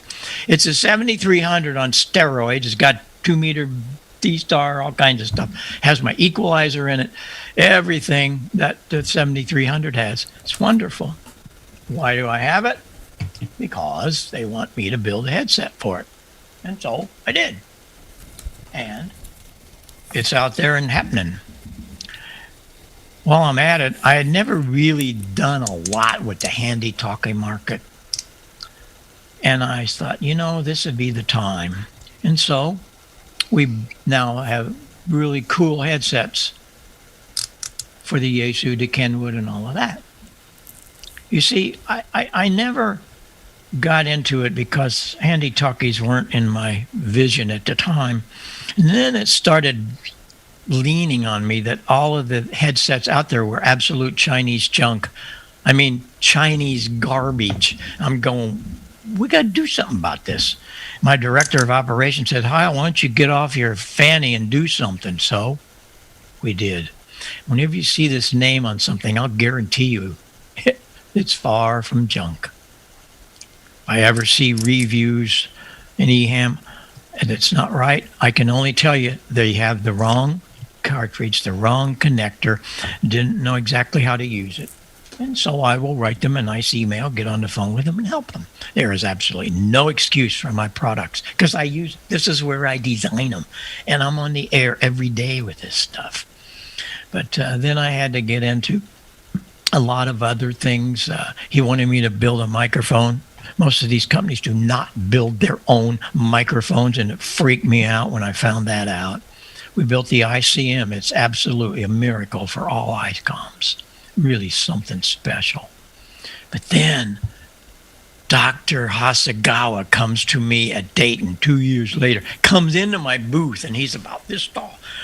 We want to do it better. I said, oh, okay. We could do a parametric. Yeah, that'd be the good. I go, not so fast. What be the problem? Education. What do you mean? Well, with my little 2-band equalizer, I was the engineer. They went into the ICOM with 160 and 2.5K, the frequencies. All you could do and needed to do was plus or minus. So they didn't have to do a lot. A parametric, you have 3 parametric filters. Oh, it's definitely the best, let me tell you. And nobody ever... They never got the nerve to do it in ham radio, but I figured now's the time, and it was. There are 3 filters. And as you saw a little bit ago, you do the frequency, you do the bandwidth, audio bandwidth, and you do plus or minus level. So you have frequency, level, width. But you have 9 controls. You don't have 2. And this where it got really complicated for a lot of guys. And so when I hear a lot of guys on with Yaesus and they're all muffled, and so I'll check in and find out. I ask them nicely, you in the default mode? Oh yeah, I don't care about all the other crap. Really? Okay. Because it's so simple. It is so simple. And so here it is. You set the first filter at 200. You could go to 100 if you want. I just set it at 200. We notch it, minus 3, 4, 5 dB, and a bandwidth of 2 octaves. Don't argue with that. Just set it at 2 octaves. You'll be okay. I mean, this is set up. You can feather it out if you want. But what about that next filter? Where are we going to do it? See, this is the problem. The guys don't know where to set the frequencies. And in all of my thousands of concerts I've done, there's something about 900 hertz. It's boxy sounding. If you do this to your ears, that boxy sound is there and you gotta get rid of it. And so we do the second filter at 900, notch that little baby, 3, 4 dB, 2 octaves, and bingo. Well, you know what the top one is. I sure hope you would. 2.5K, and you plus that little baby about plus 8 at 2 octaves. Was that difficult? Frequency, level, width. Frequency, level, width. Frequency, level, width. I don't care what all that other stuff said. We don't care assignment numbers. We just want to take the tops and do that. Now, we have it in our site. You can go in and find that's just what I told you, 209. Now, you can play with those, but it gives you a starting point. They also have 2 sets of equalizers. One of session, learn how to address a microphone. That's another night for another subject. You can't be 2 feet from it. You can't be putting it on your belly and laying back in your chair. The scientists, see, I learned all this from these 4,000 scientists. I mean, I spent years and still do once in a while. I go back because it's all there. You can never be more than 2 inches from the source because, listen up, listen to this. Every time you double the distance, you lose 6 decibel. 6. If you double your power, that's only 3, right? Think about this. Every time you back off from the mic, double it, you'll lose 6. Well, shut up, Heil. You just turn up the gain. Well, then you sound like you're in a roller rink. And so it's very simple, very simple. And I'm really happy that I'm able to go in with a lot of clubs today and be here with you guys and gals and learn about all this stuff because it's all there. It's also in our website. We got about 50, 60 pages, all things ICOM, all things Yaesu, Kenwood, Elecraft, and several others. Just go to the support pages and it's all there. But there again, nobody's talking. And the equalizer is a big part of it. All of the radios have it today. And I was a big part in all of that, with all of them, because I was in the beginning stages of designing all of them. But we also had another little situation about some guy. I don't know, maybe you know this guy. You might be able to talk to him once in a while, WB6ACU. I moved to California. Well, it was a second home. Sarah and I, to help him. He was needing some help. And in those 6 years we were out there, we were working in the studios with him and doing a lot of stuff at ham radio. But he said, you need to build me a better microphone. He says, you remember that big antenna you had up? When I'd come through there in the bus and get on 2 meters, you turn it around, I couldn't hear you. Do that to my microphone. And so we did. And all of our microphones have our exclusive pattern on the front. But what do you do about the rear pattern? Remember what I talked about phasing those 2-meter arrays? Oh boy, was that fun. Oh, was that fun. Well, what I did, I knew about phasing. Let's see here. Yeah, here we go. And again, I don't hear much talked about it. What's wrong here? You have all these companies, but they're not helping us. So what I did is I did some experiments with Joe, and it all came about with phasing. I'm going to plug these microphones in.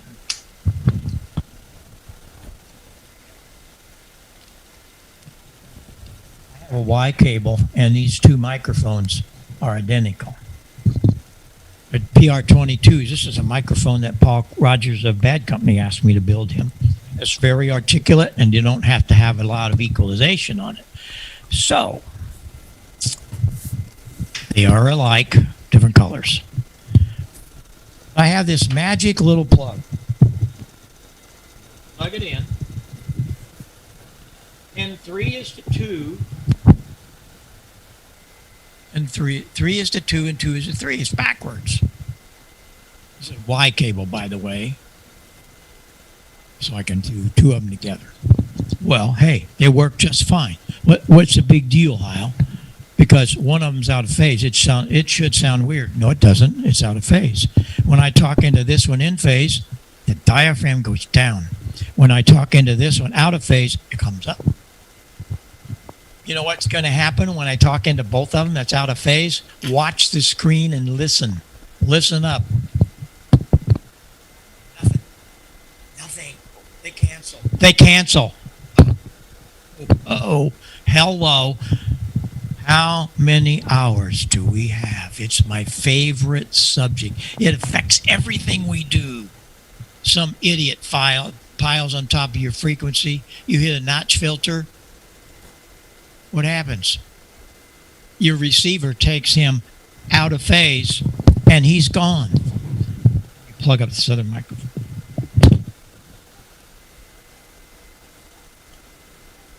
And it just really bugs me that we don't hear about this. Nobody's talking about this.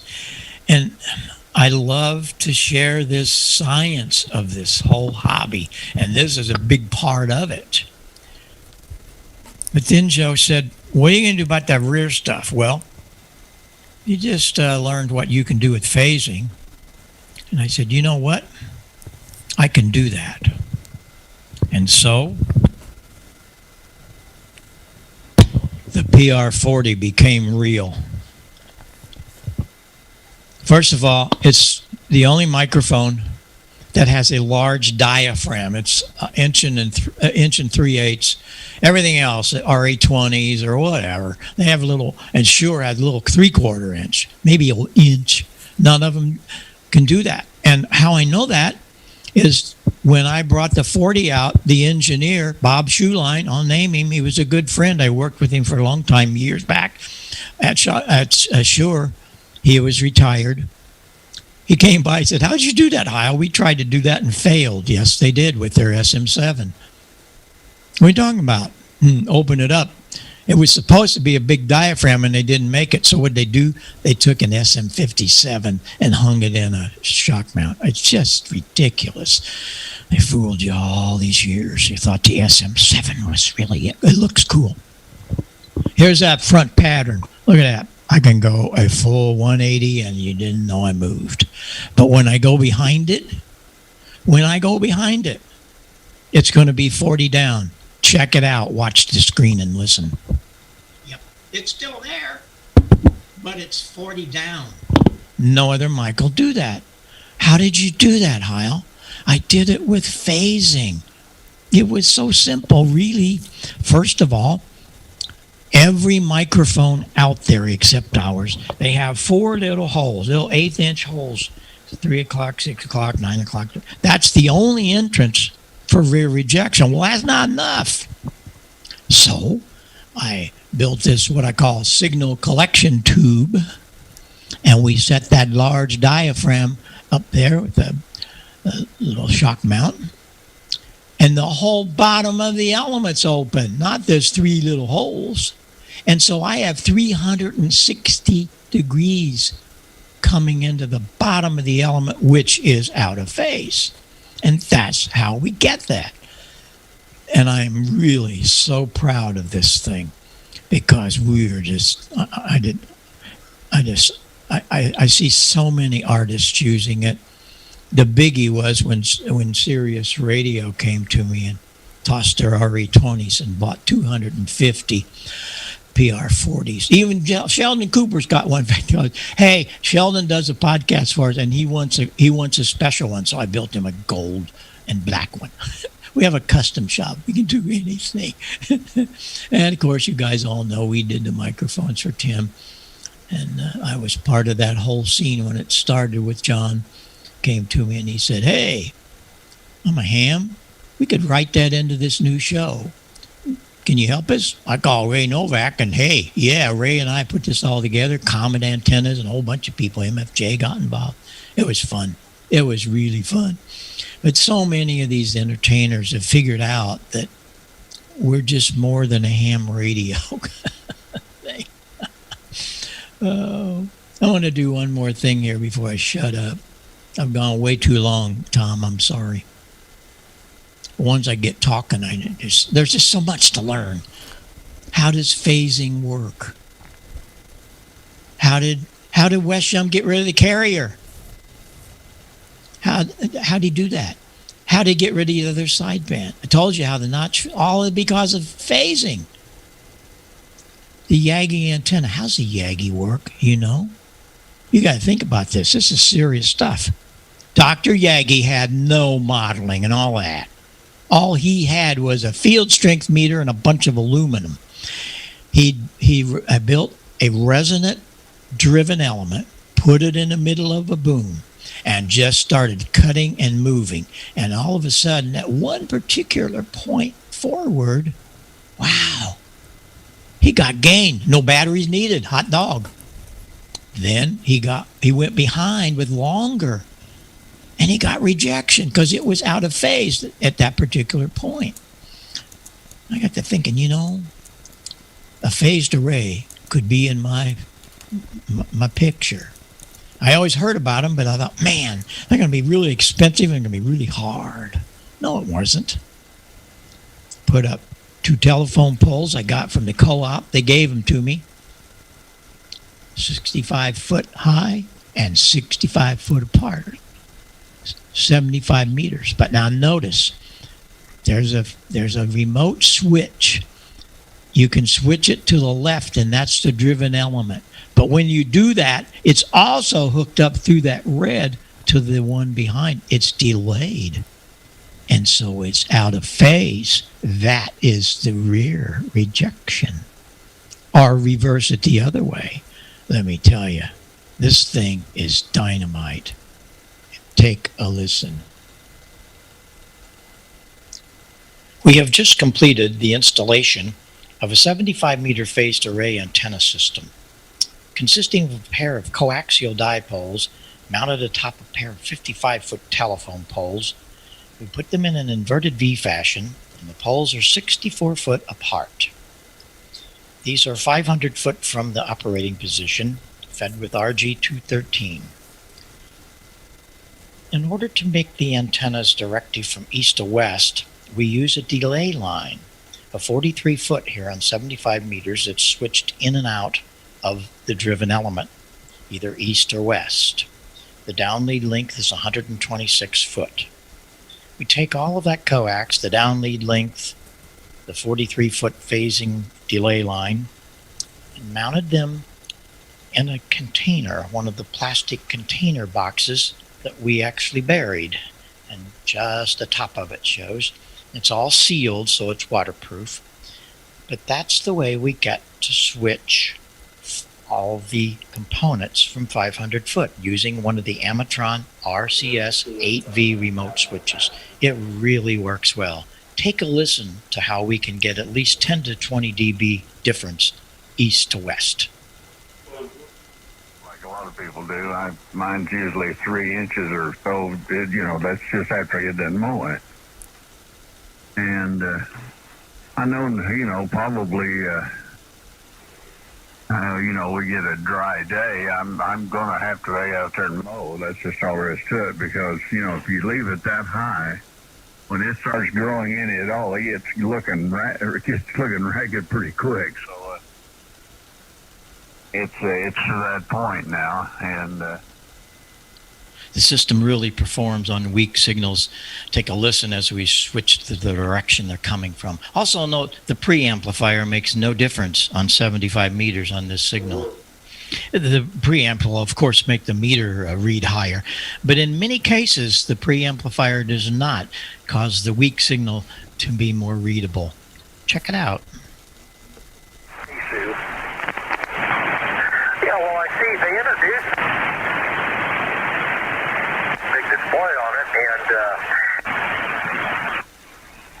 don't know if that is their form of portable, or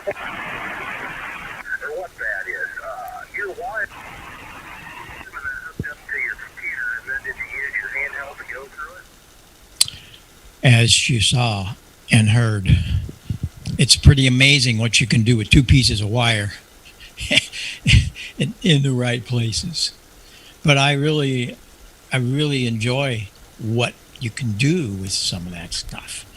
But the problem is that we don't hear enough about it, and so we got involved in a whole lot of things with that, and it's been a real pleasure to share that.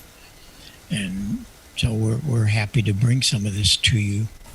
The other thing, you guys, gals, know all about what I did with the pine board thing. We could be here all night talking about that. But it's been very popular.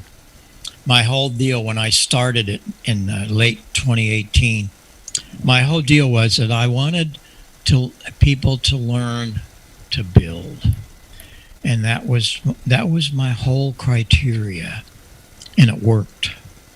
First of all, we were building on pine board just like we did in the early days, and it was simple.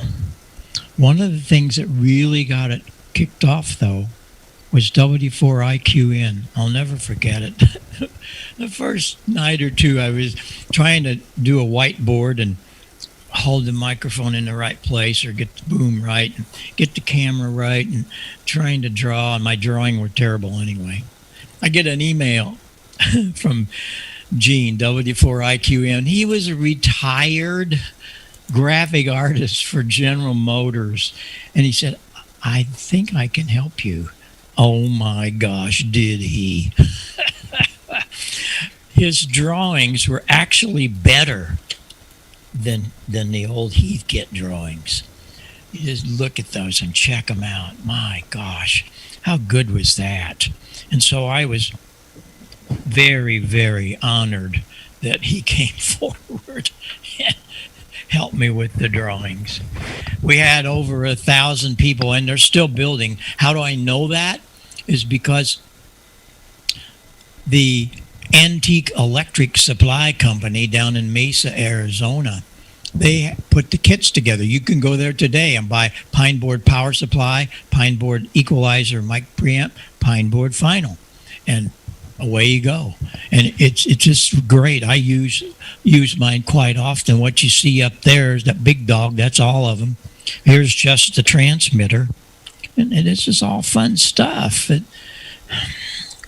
I don't know why more people don't do some of this. I guess they figure, well, nobody will hear me. You'd be surprised what you do with 5 watts on AM. But what's really cool about this is that's a 75 meter coil.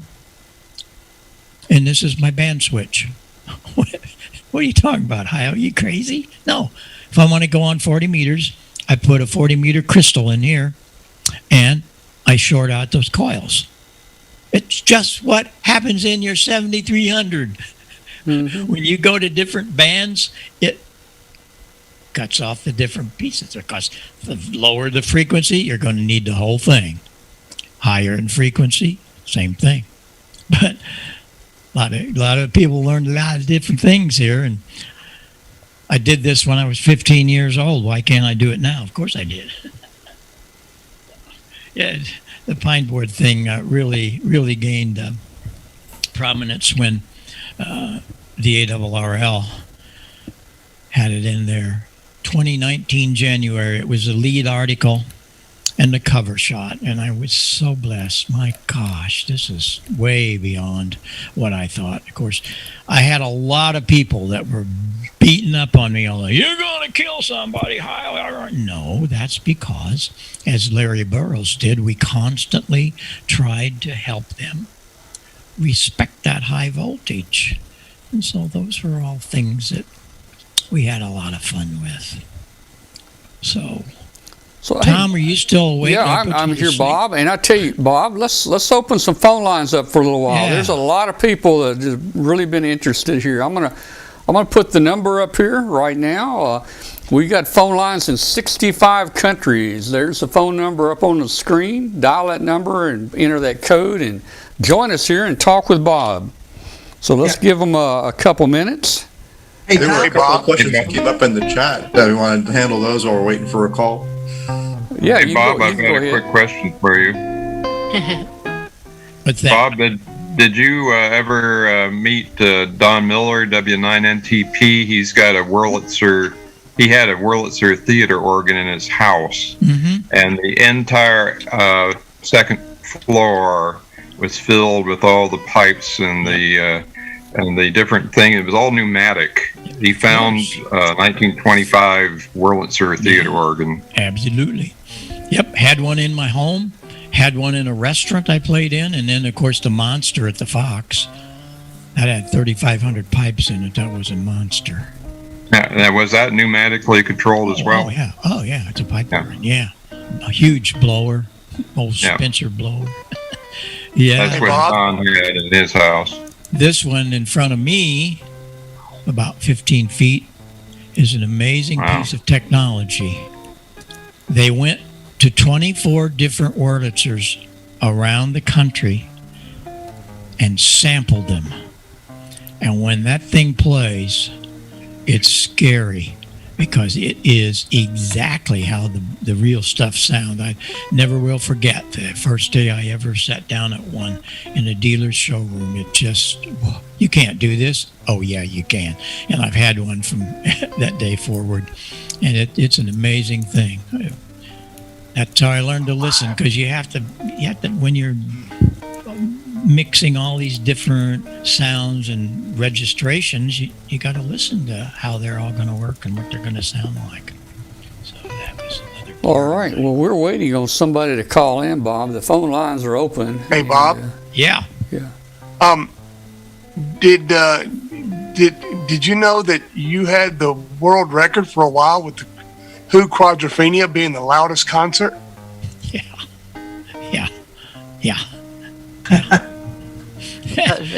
1976. 76. Yeah. Crazy. Just crazy. That's why some angel, when I was voicing pipe organs, you want to hear something loud. Why? It's amazing. It's 120 dB in those chambers that have brass trumpets in them. You have to understand that a pipe organ, you can't lower the pressure, then it would change tone.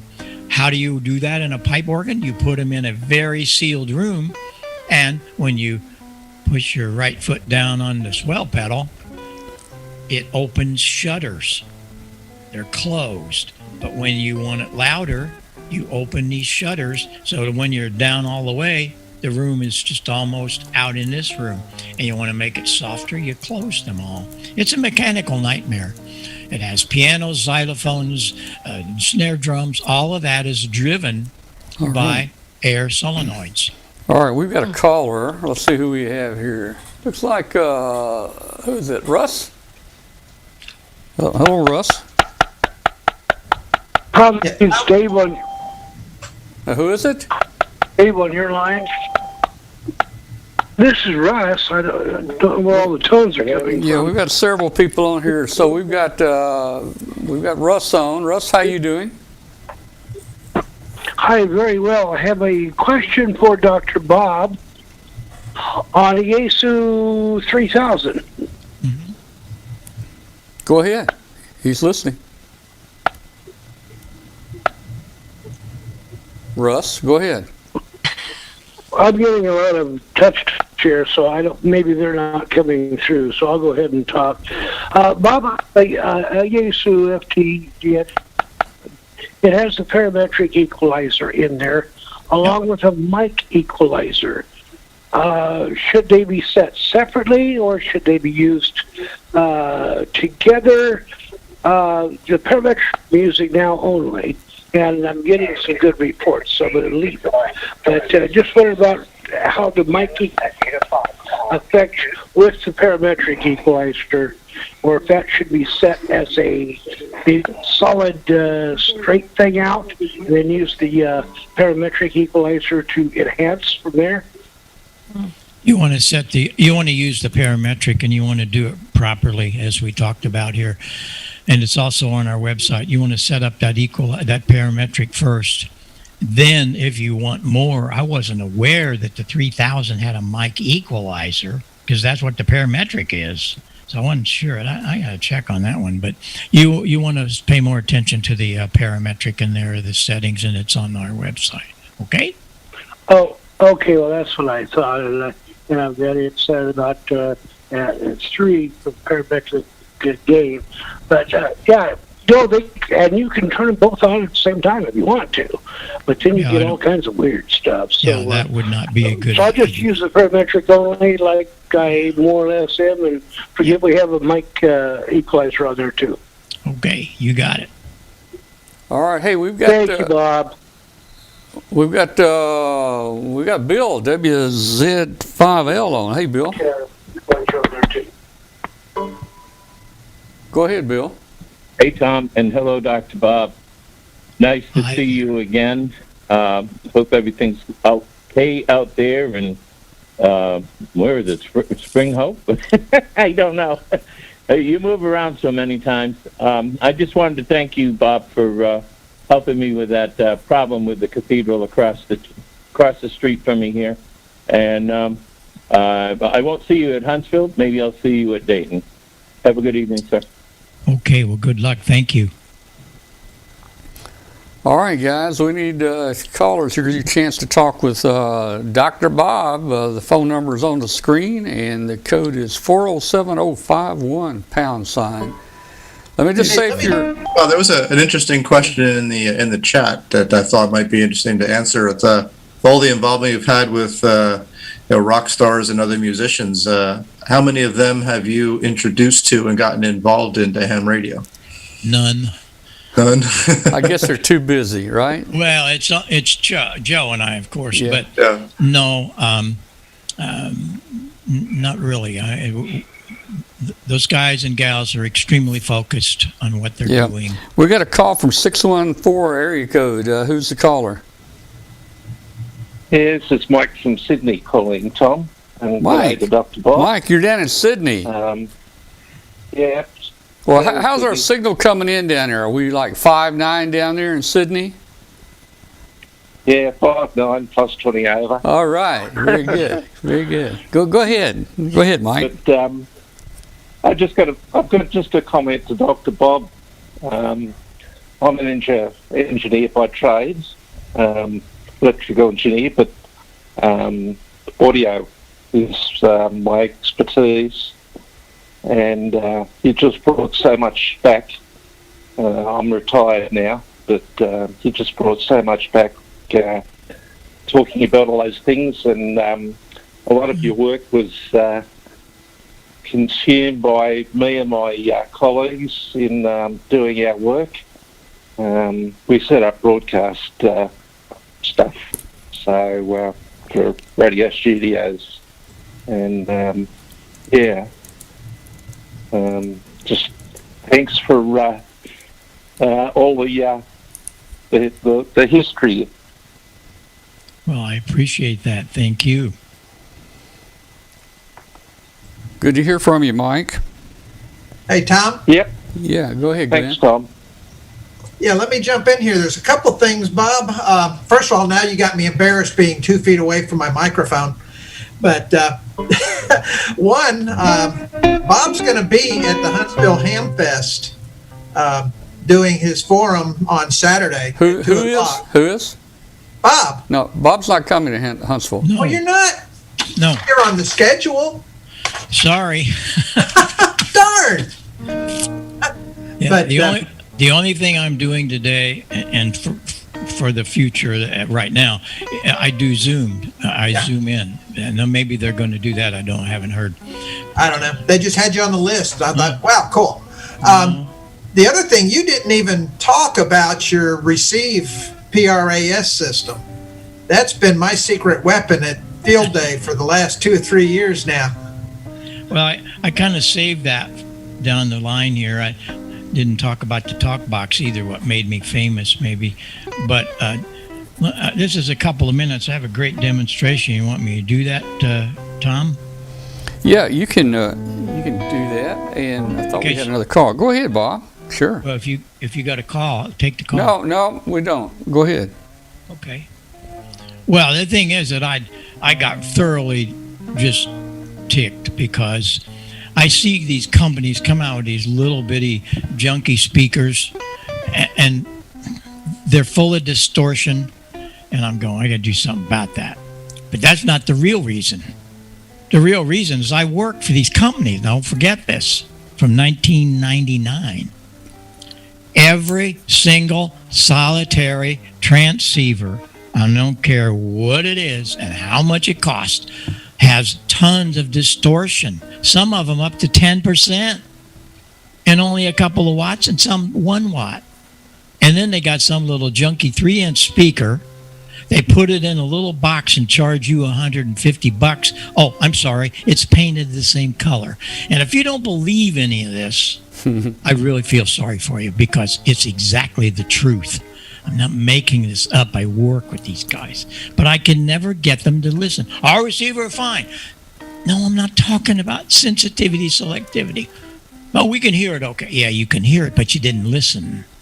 So I said, I'm going to do something about this. And the first thing I did was lean on my great late friend Paul Klipsch to build a decent speaker. He taught me how to take a speaker outside in free air and do a cone resonance. Find out what the resonance of that cone is. You'll see our speaker. Look how big that magnet is. It's really huge. A very, very high quality speaker. It took me about a year to find a manufacturer that would listen to me. Then, once we knew the frequency of the cone, you treat the inside of the cabinet with different baffles and stuff so we don't have much phase problems. There's no phase reversals. And then the amplifier, it's not 1 or 2 watts, it's 25. You go, what do you need so much for? Because it's got lots of headroom. You're never going to use 25 watts, but you have lots of headroom. And it's at 0.1%, not 1%, not 10%, but 0.1. This is hi-fi levels. And they're balanced line in. That's another subject that just drives me incredibly, because every broadcast transmitter, every broadcast microphone, all of their equipment's all balanced line. It gets rid of noise because those 2 lines are out of phase. Anything out of phase, it cancels. You saw that a while ago. So we have balanced line in, 25 watts. Wow. So now what do we do? Well, I had to build the proper equalizer. And the equalizer, of course, is pretty special. The equalizer is parametric in the mids, but it has 160 is just a regular shelving, and out at 6K. No problem. Well, now we have to deal with headphones, and this is where it gets really good. I listen to you guys and gals when I design things. We go out to Hamfest and stuff over the years. You tell me things that you want, and we do it. I mean, that's why I'm here. I'm just going to build things just to build them. Many companies do. But this is one incredible product, and it's really picking up fire the last year or so, more than I really expected. So Bob, you were mentioning on this unit here that with two different channels, if you have a hearing issue, you can compensate, right? Yeah, that's where I am, right here. Okay. There are 2 headphone amplifiers, one for the logger, one for the operator. However, many guys, and I get so many emails and phone calls, I gave them the radio back. You can have the left side, right side if you have a hearing imbalance. And just having a very high quality, low distortion headphone amp is worth it. Then I have another line. Now, these are not just wired together like some cheapos would do. It's actually line amplifiers and for the headphone. Then we have an output that we can plug that into our computer and make really nice recordings. You don't have to bandage up a bunch of wide cords again. Stand by caller. Yeah. Here's the equalizer. This one sits at 160 hertz, plus or minus. This one's at 6K, plus or minus. But here's the heart. This is the parametric. This is the gain of that filter. We'll just set that there. It'll be fine. But then we can rotate from 400 up through 1,000, up to 2,000, 2,500 to 4K. Just like you would in a receiver. You dial in the frequency you want. I have some wonderful, wonderful tape here that I'm going to play. This came off air. Check this out. Turn up, I can copy it. Here we go. There's the way you hear him. Listen. Echo India 8 Bravo Lima Bravo PI ATLB. Here's it flat. The way you hear him. Germany. Hope I have it right. Very good radio from Ireland. Name is Lima India Alpha Mike over. There it is, flat. Echo India 8 Bravo Lima Bravo PI ATLB calling in by. Here are a couple of usual single sideband signals that are mushy and bassy, difficult to understand. You can add some speech articulation just by adding some 2.5 mid-range.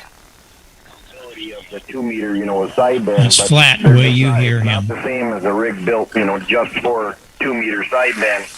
The receivers will never compare. There it is, flat. So it's kind of nice that, again, ICOM technology. It's an amazing product, and I'm really proud of it because it's helped so many. And that's the big deal with me, in that it has really, really helped people. And we're so thrilled that we can do these things, and it doesn't cost a lot of money to do them. Let me get the camera in here a little closer. I want to show you some of the things. The main thing that we have going for it is it's not very expensive.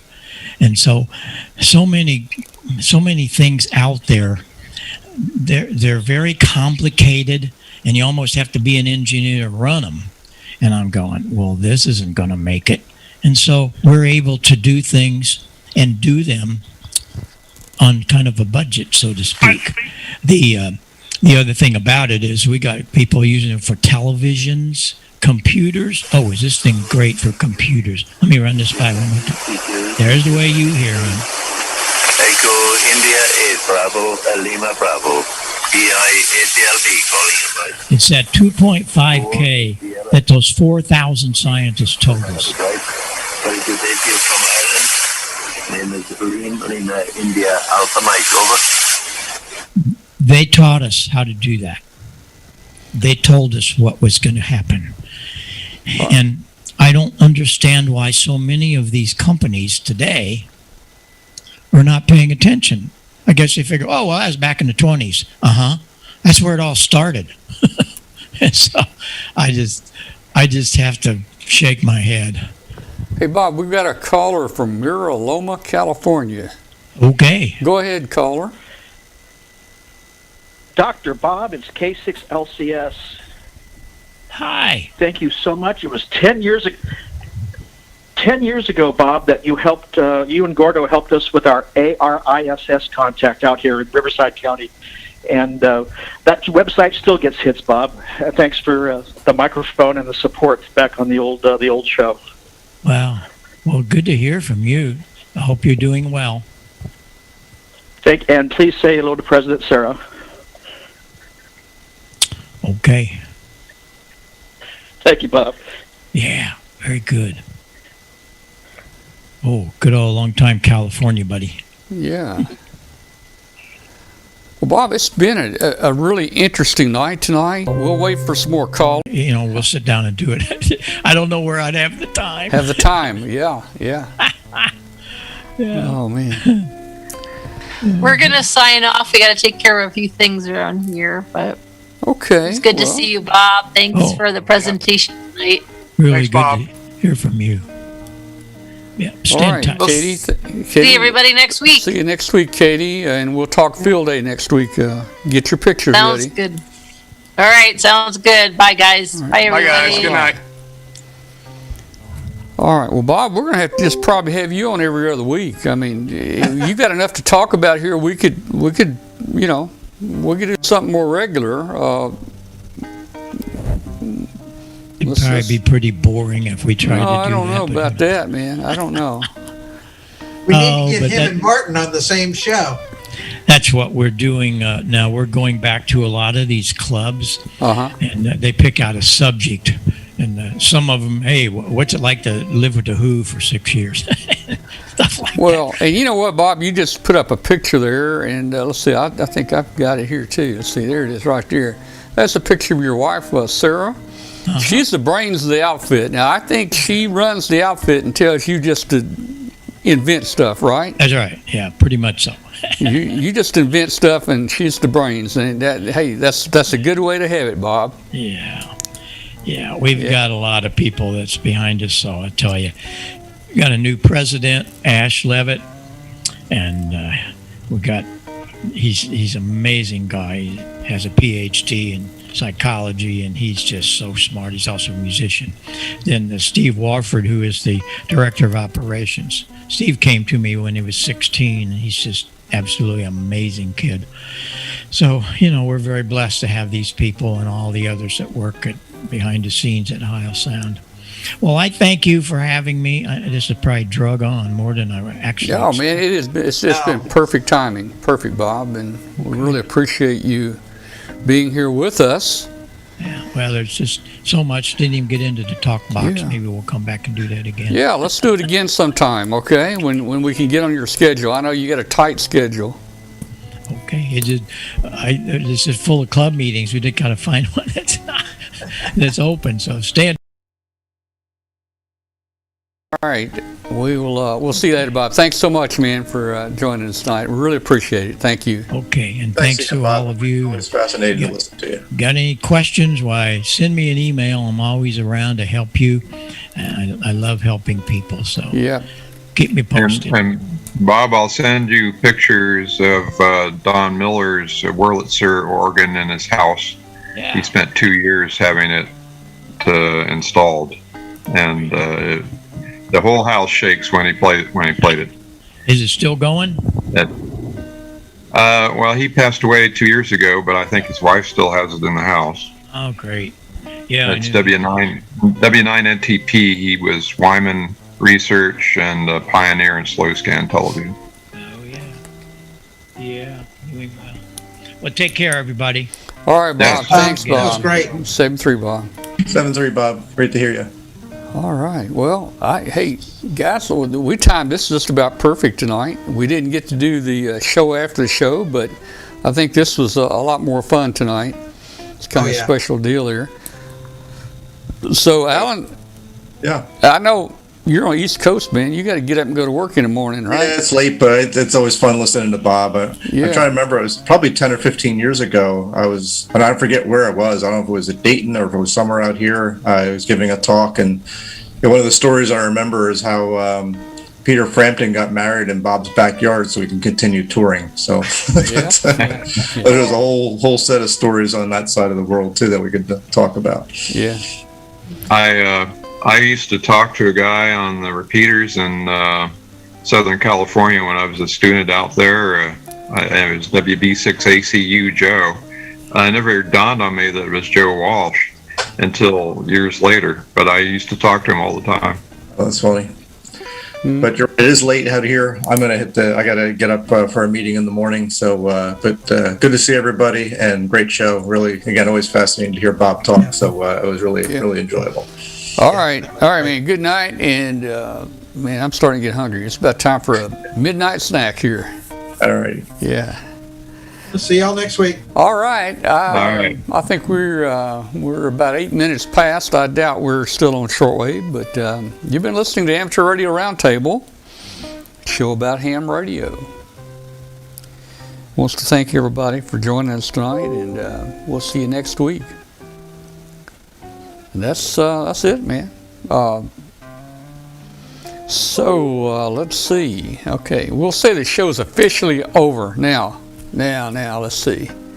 Bill, I'll see. Anybody else still with us, or is it just me and you, Bill? I think it's just me and you. And the music. Yeah. Let me turn that off. Let me get this. Let me get that off. If I can figure out how to turn it off. Yeah. And what time is the Thursday meeting? Yeah, we're going to have a meeting 8 p.m. Thursday night to talk about some of the planning for our balloon launch Saturday. Now, we don't know what the weather's going to be like. I mean, we hope we can launch Saturday. Our plan is to launch about 9 or 10 o'clock in the morning. As I mentioned earlier, we got a chase airplane that's going to be kind of circling the landing zone to see if he can see it coming down. We've got several people that are going to be following the GPS location to try to get to it. We do have a $50 reward out there for anybody that can, recover it. Now, if there's a tie, if two of you guys get there at the same time, you're going to have to fight it out. That's all I can say. You fight it out, or you're going to have to split the reward. Don't ask me to settle it. So Thursday night, we're going to just talk about a lot of things. What was that, Bill? If they can catch it in the back of their pickup truck, I'll give them $50. Okay, all right, there you go. So you can catch it in the back. Now, what about if we can hook it by the airplane? If we can catch it, if we can pull it in. That's how they do spy satellite film recovery. Yeah. Well, I was talking to our friend tonight, Bill, out in Oregon. And he said that's what he used to do. He used to fly the chase plane, or he used to chase the balloons. So one of the pointers he gave us is put the sun behind you. Keep the sun behind you, and you have a much better chance of spotting the balloon. So what we're going to talk about Thursday, nothing is planned as far as the communications. We need to at least share phone numbers so we can stay in contact. There are some repeaters that we can get on to communicate with.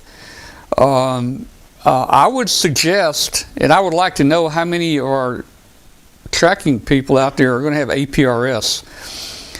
If you don't have APRS, there's a free app for the iPhone, and there's also for the Droid. There's one called APRS Droid, and if you put that on your phone and turn it on, it'll send your location through the internet.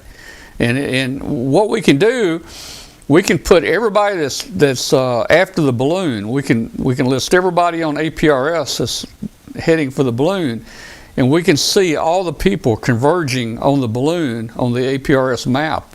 Now, we may not have more than 2 or 3 people. I think we'll have APRS in the airplane also. So that would be kind of cool. And Bill, maybe you can help us. We want to talk about, you've got all the experience. We have none. I want to talk about things like safety. If it's hanging from a power line, don't grab it, If it lands in somebody's backyard, maybe ask for permission first, And don't get trapped in the deal. Don't get trapped like you, where you had to cut the tree down and then cut the logs up and take them to the guy's house. Right? Yeah, these are always good rules. Yes. Yeah. So we had a lot of things like that to talk about. I think let me tell you, our launch site is not in stone right now. I'm looking at launching maybe 20 miles east of Memphis at Somerville. I'm looking at a possibility of launching maybe kind of down in eastern Memphis at a big park. But based on where the predictions say it's going to travel, we're going to have to shift probably our launching, and we might not even know that until Friday night. We might not get a good idea until Friday night. But we can't be flying the balloon over Memphis airspace. I mean, if we fly the balloon over Memphis airspace, the airplane is not going to be able to follow it in there because it's restricted space. So we want to keep it out of the area here as much as we can. So I've had, Bill, every single prediction I run, it looks like this thing's going to do about 50 miles, to tell you the truth. That's a little further than I thought it was going to be, but I can change it. It varies this time of year. Yeah. It'll be pretty accurate starting tomorrow. Tomorrow night's update, wind models ought to be pretty accurate. I can change the ascent rate from 2 meters per second to 6 meters per second. It barely changes the landing site. Yeah, you're going to be right around 5 to 6 meters per second. It would be really difficult to get it down to 2 meters per second. And if you did that, it would end up it'd probably float overnight. Well, I can put 3.8 meters per second in the model, or I can put 7 meters per second in the model, and it almost lands in the same spot, man. There's not much difference. Yeah, this time of year, the winds. Actually, we've got a tropical storm going through, which is kind of messing up your wind models some. So it might be Thursday before you get a really accurate reading, because that tropical storm just went past here and it's heading your way, and so probably Thursday would be when we get the good data. Thursday we'll be a lot closer to knowing, but I tell you, I mean, we may not know. Hey, even Friday night may not be good. We were going to file, and I planned on filing a NOTAM, a notice to airmen. We were going to file with the FAA and let them know when we're going to launch and so forth. But it's not necessary. It's not required, but I'd like to do that. But you need to do that like 24 hours before launch. And if we 24 hours beforehand. And if we move the launch site, then we won't be able to, so it's kind of iffy what we're going to do, All right. Well, we'll discuss that on Thursday. I should have a pretty good handle on it by Thursday night. Yeah, a lot to talk about. I do have the website, the w5kub.com website. Click on balloon. There's information at the very top about this flight, and I've got the APRS link you can click on to track, and I've got the spot trace link that you can click on to trace. So there's 2 traces. Oh, good. And, you did the spot share then. Yeah, the spot trace, I think it's called. Is that what's called? They have a share link, and you can send that out.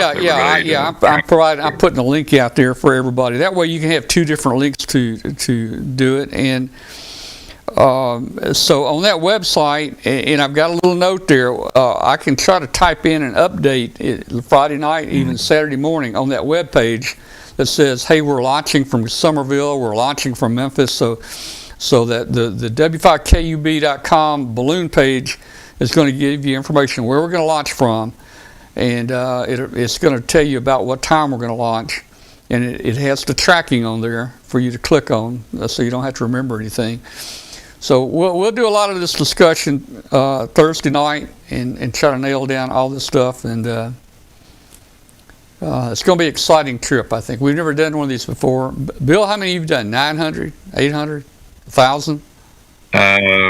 About 750. So Bill's done about 750 of these, so he's not getting excited, but this is our first one, so we're getting really excited about it, you know. And we're going to try to hit that 100,000 foot. We're going to try to. Now, I don't know if we'll make it. You should be able to do it, or at least come pretty close. You know, we're going to try. We're going to see. I've got everything's You'll ready. be a member of the 100,000 club. Yeah, that's right. I mean, you know, I had to put my Air Force hat on, and I never flew that high in the Air Force either. You know, so this is something different and neat. You know, I mean, man, can't wait. I had a friend who was a nuclear submarine captain, and he said that he's rated it, and he's also a private pilot. And so he said he was rated at plus or minus 12,000 feet. Yeah. All right. I had a chance to visit with some Navy guys. You know, us veterans, we told all of our stories to each other, and you ought to hear some of the stories the Navy guys tells. You know, these submarine guys. There was one story where they collected a bunch of. They had this. They had this exercise where the other team was trying to find them, and they went as far as they went and got a weather balloon and marked it with an arrow pointing down, and they buoyed that thing, and they still couldn't find them. And then another time they taped a bunch of Coke cans together with some weights at the bottom and made it look like a periscope, and it was floating out there, you know, in the water. It looked like a periscope out there. So the Navy guys are crazy, you know. Speaking of that, before I go, I do need to,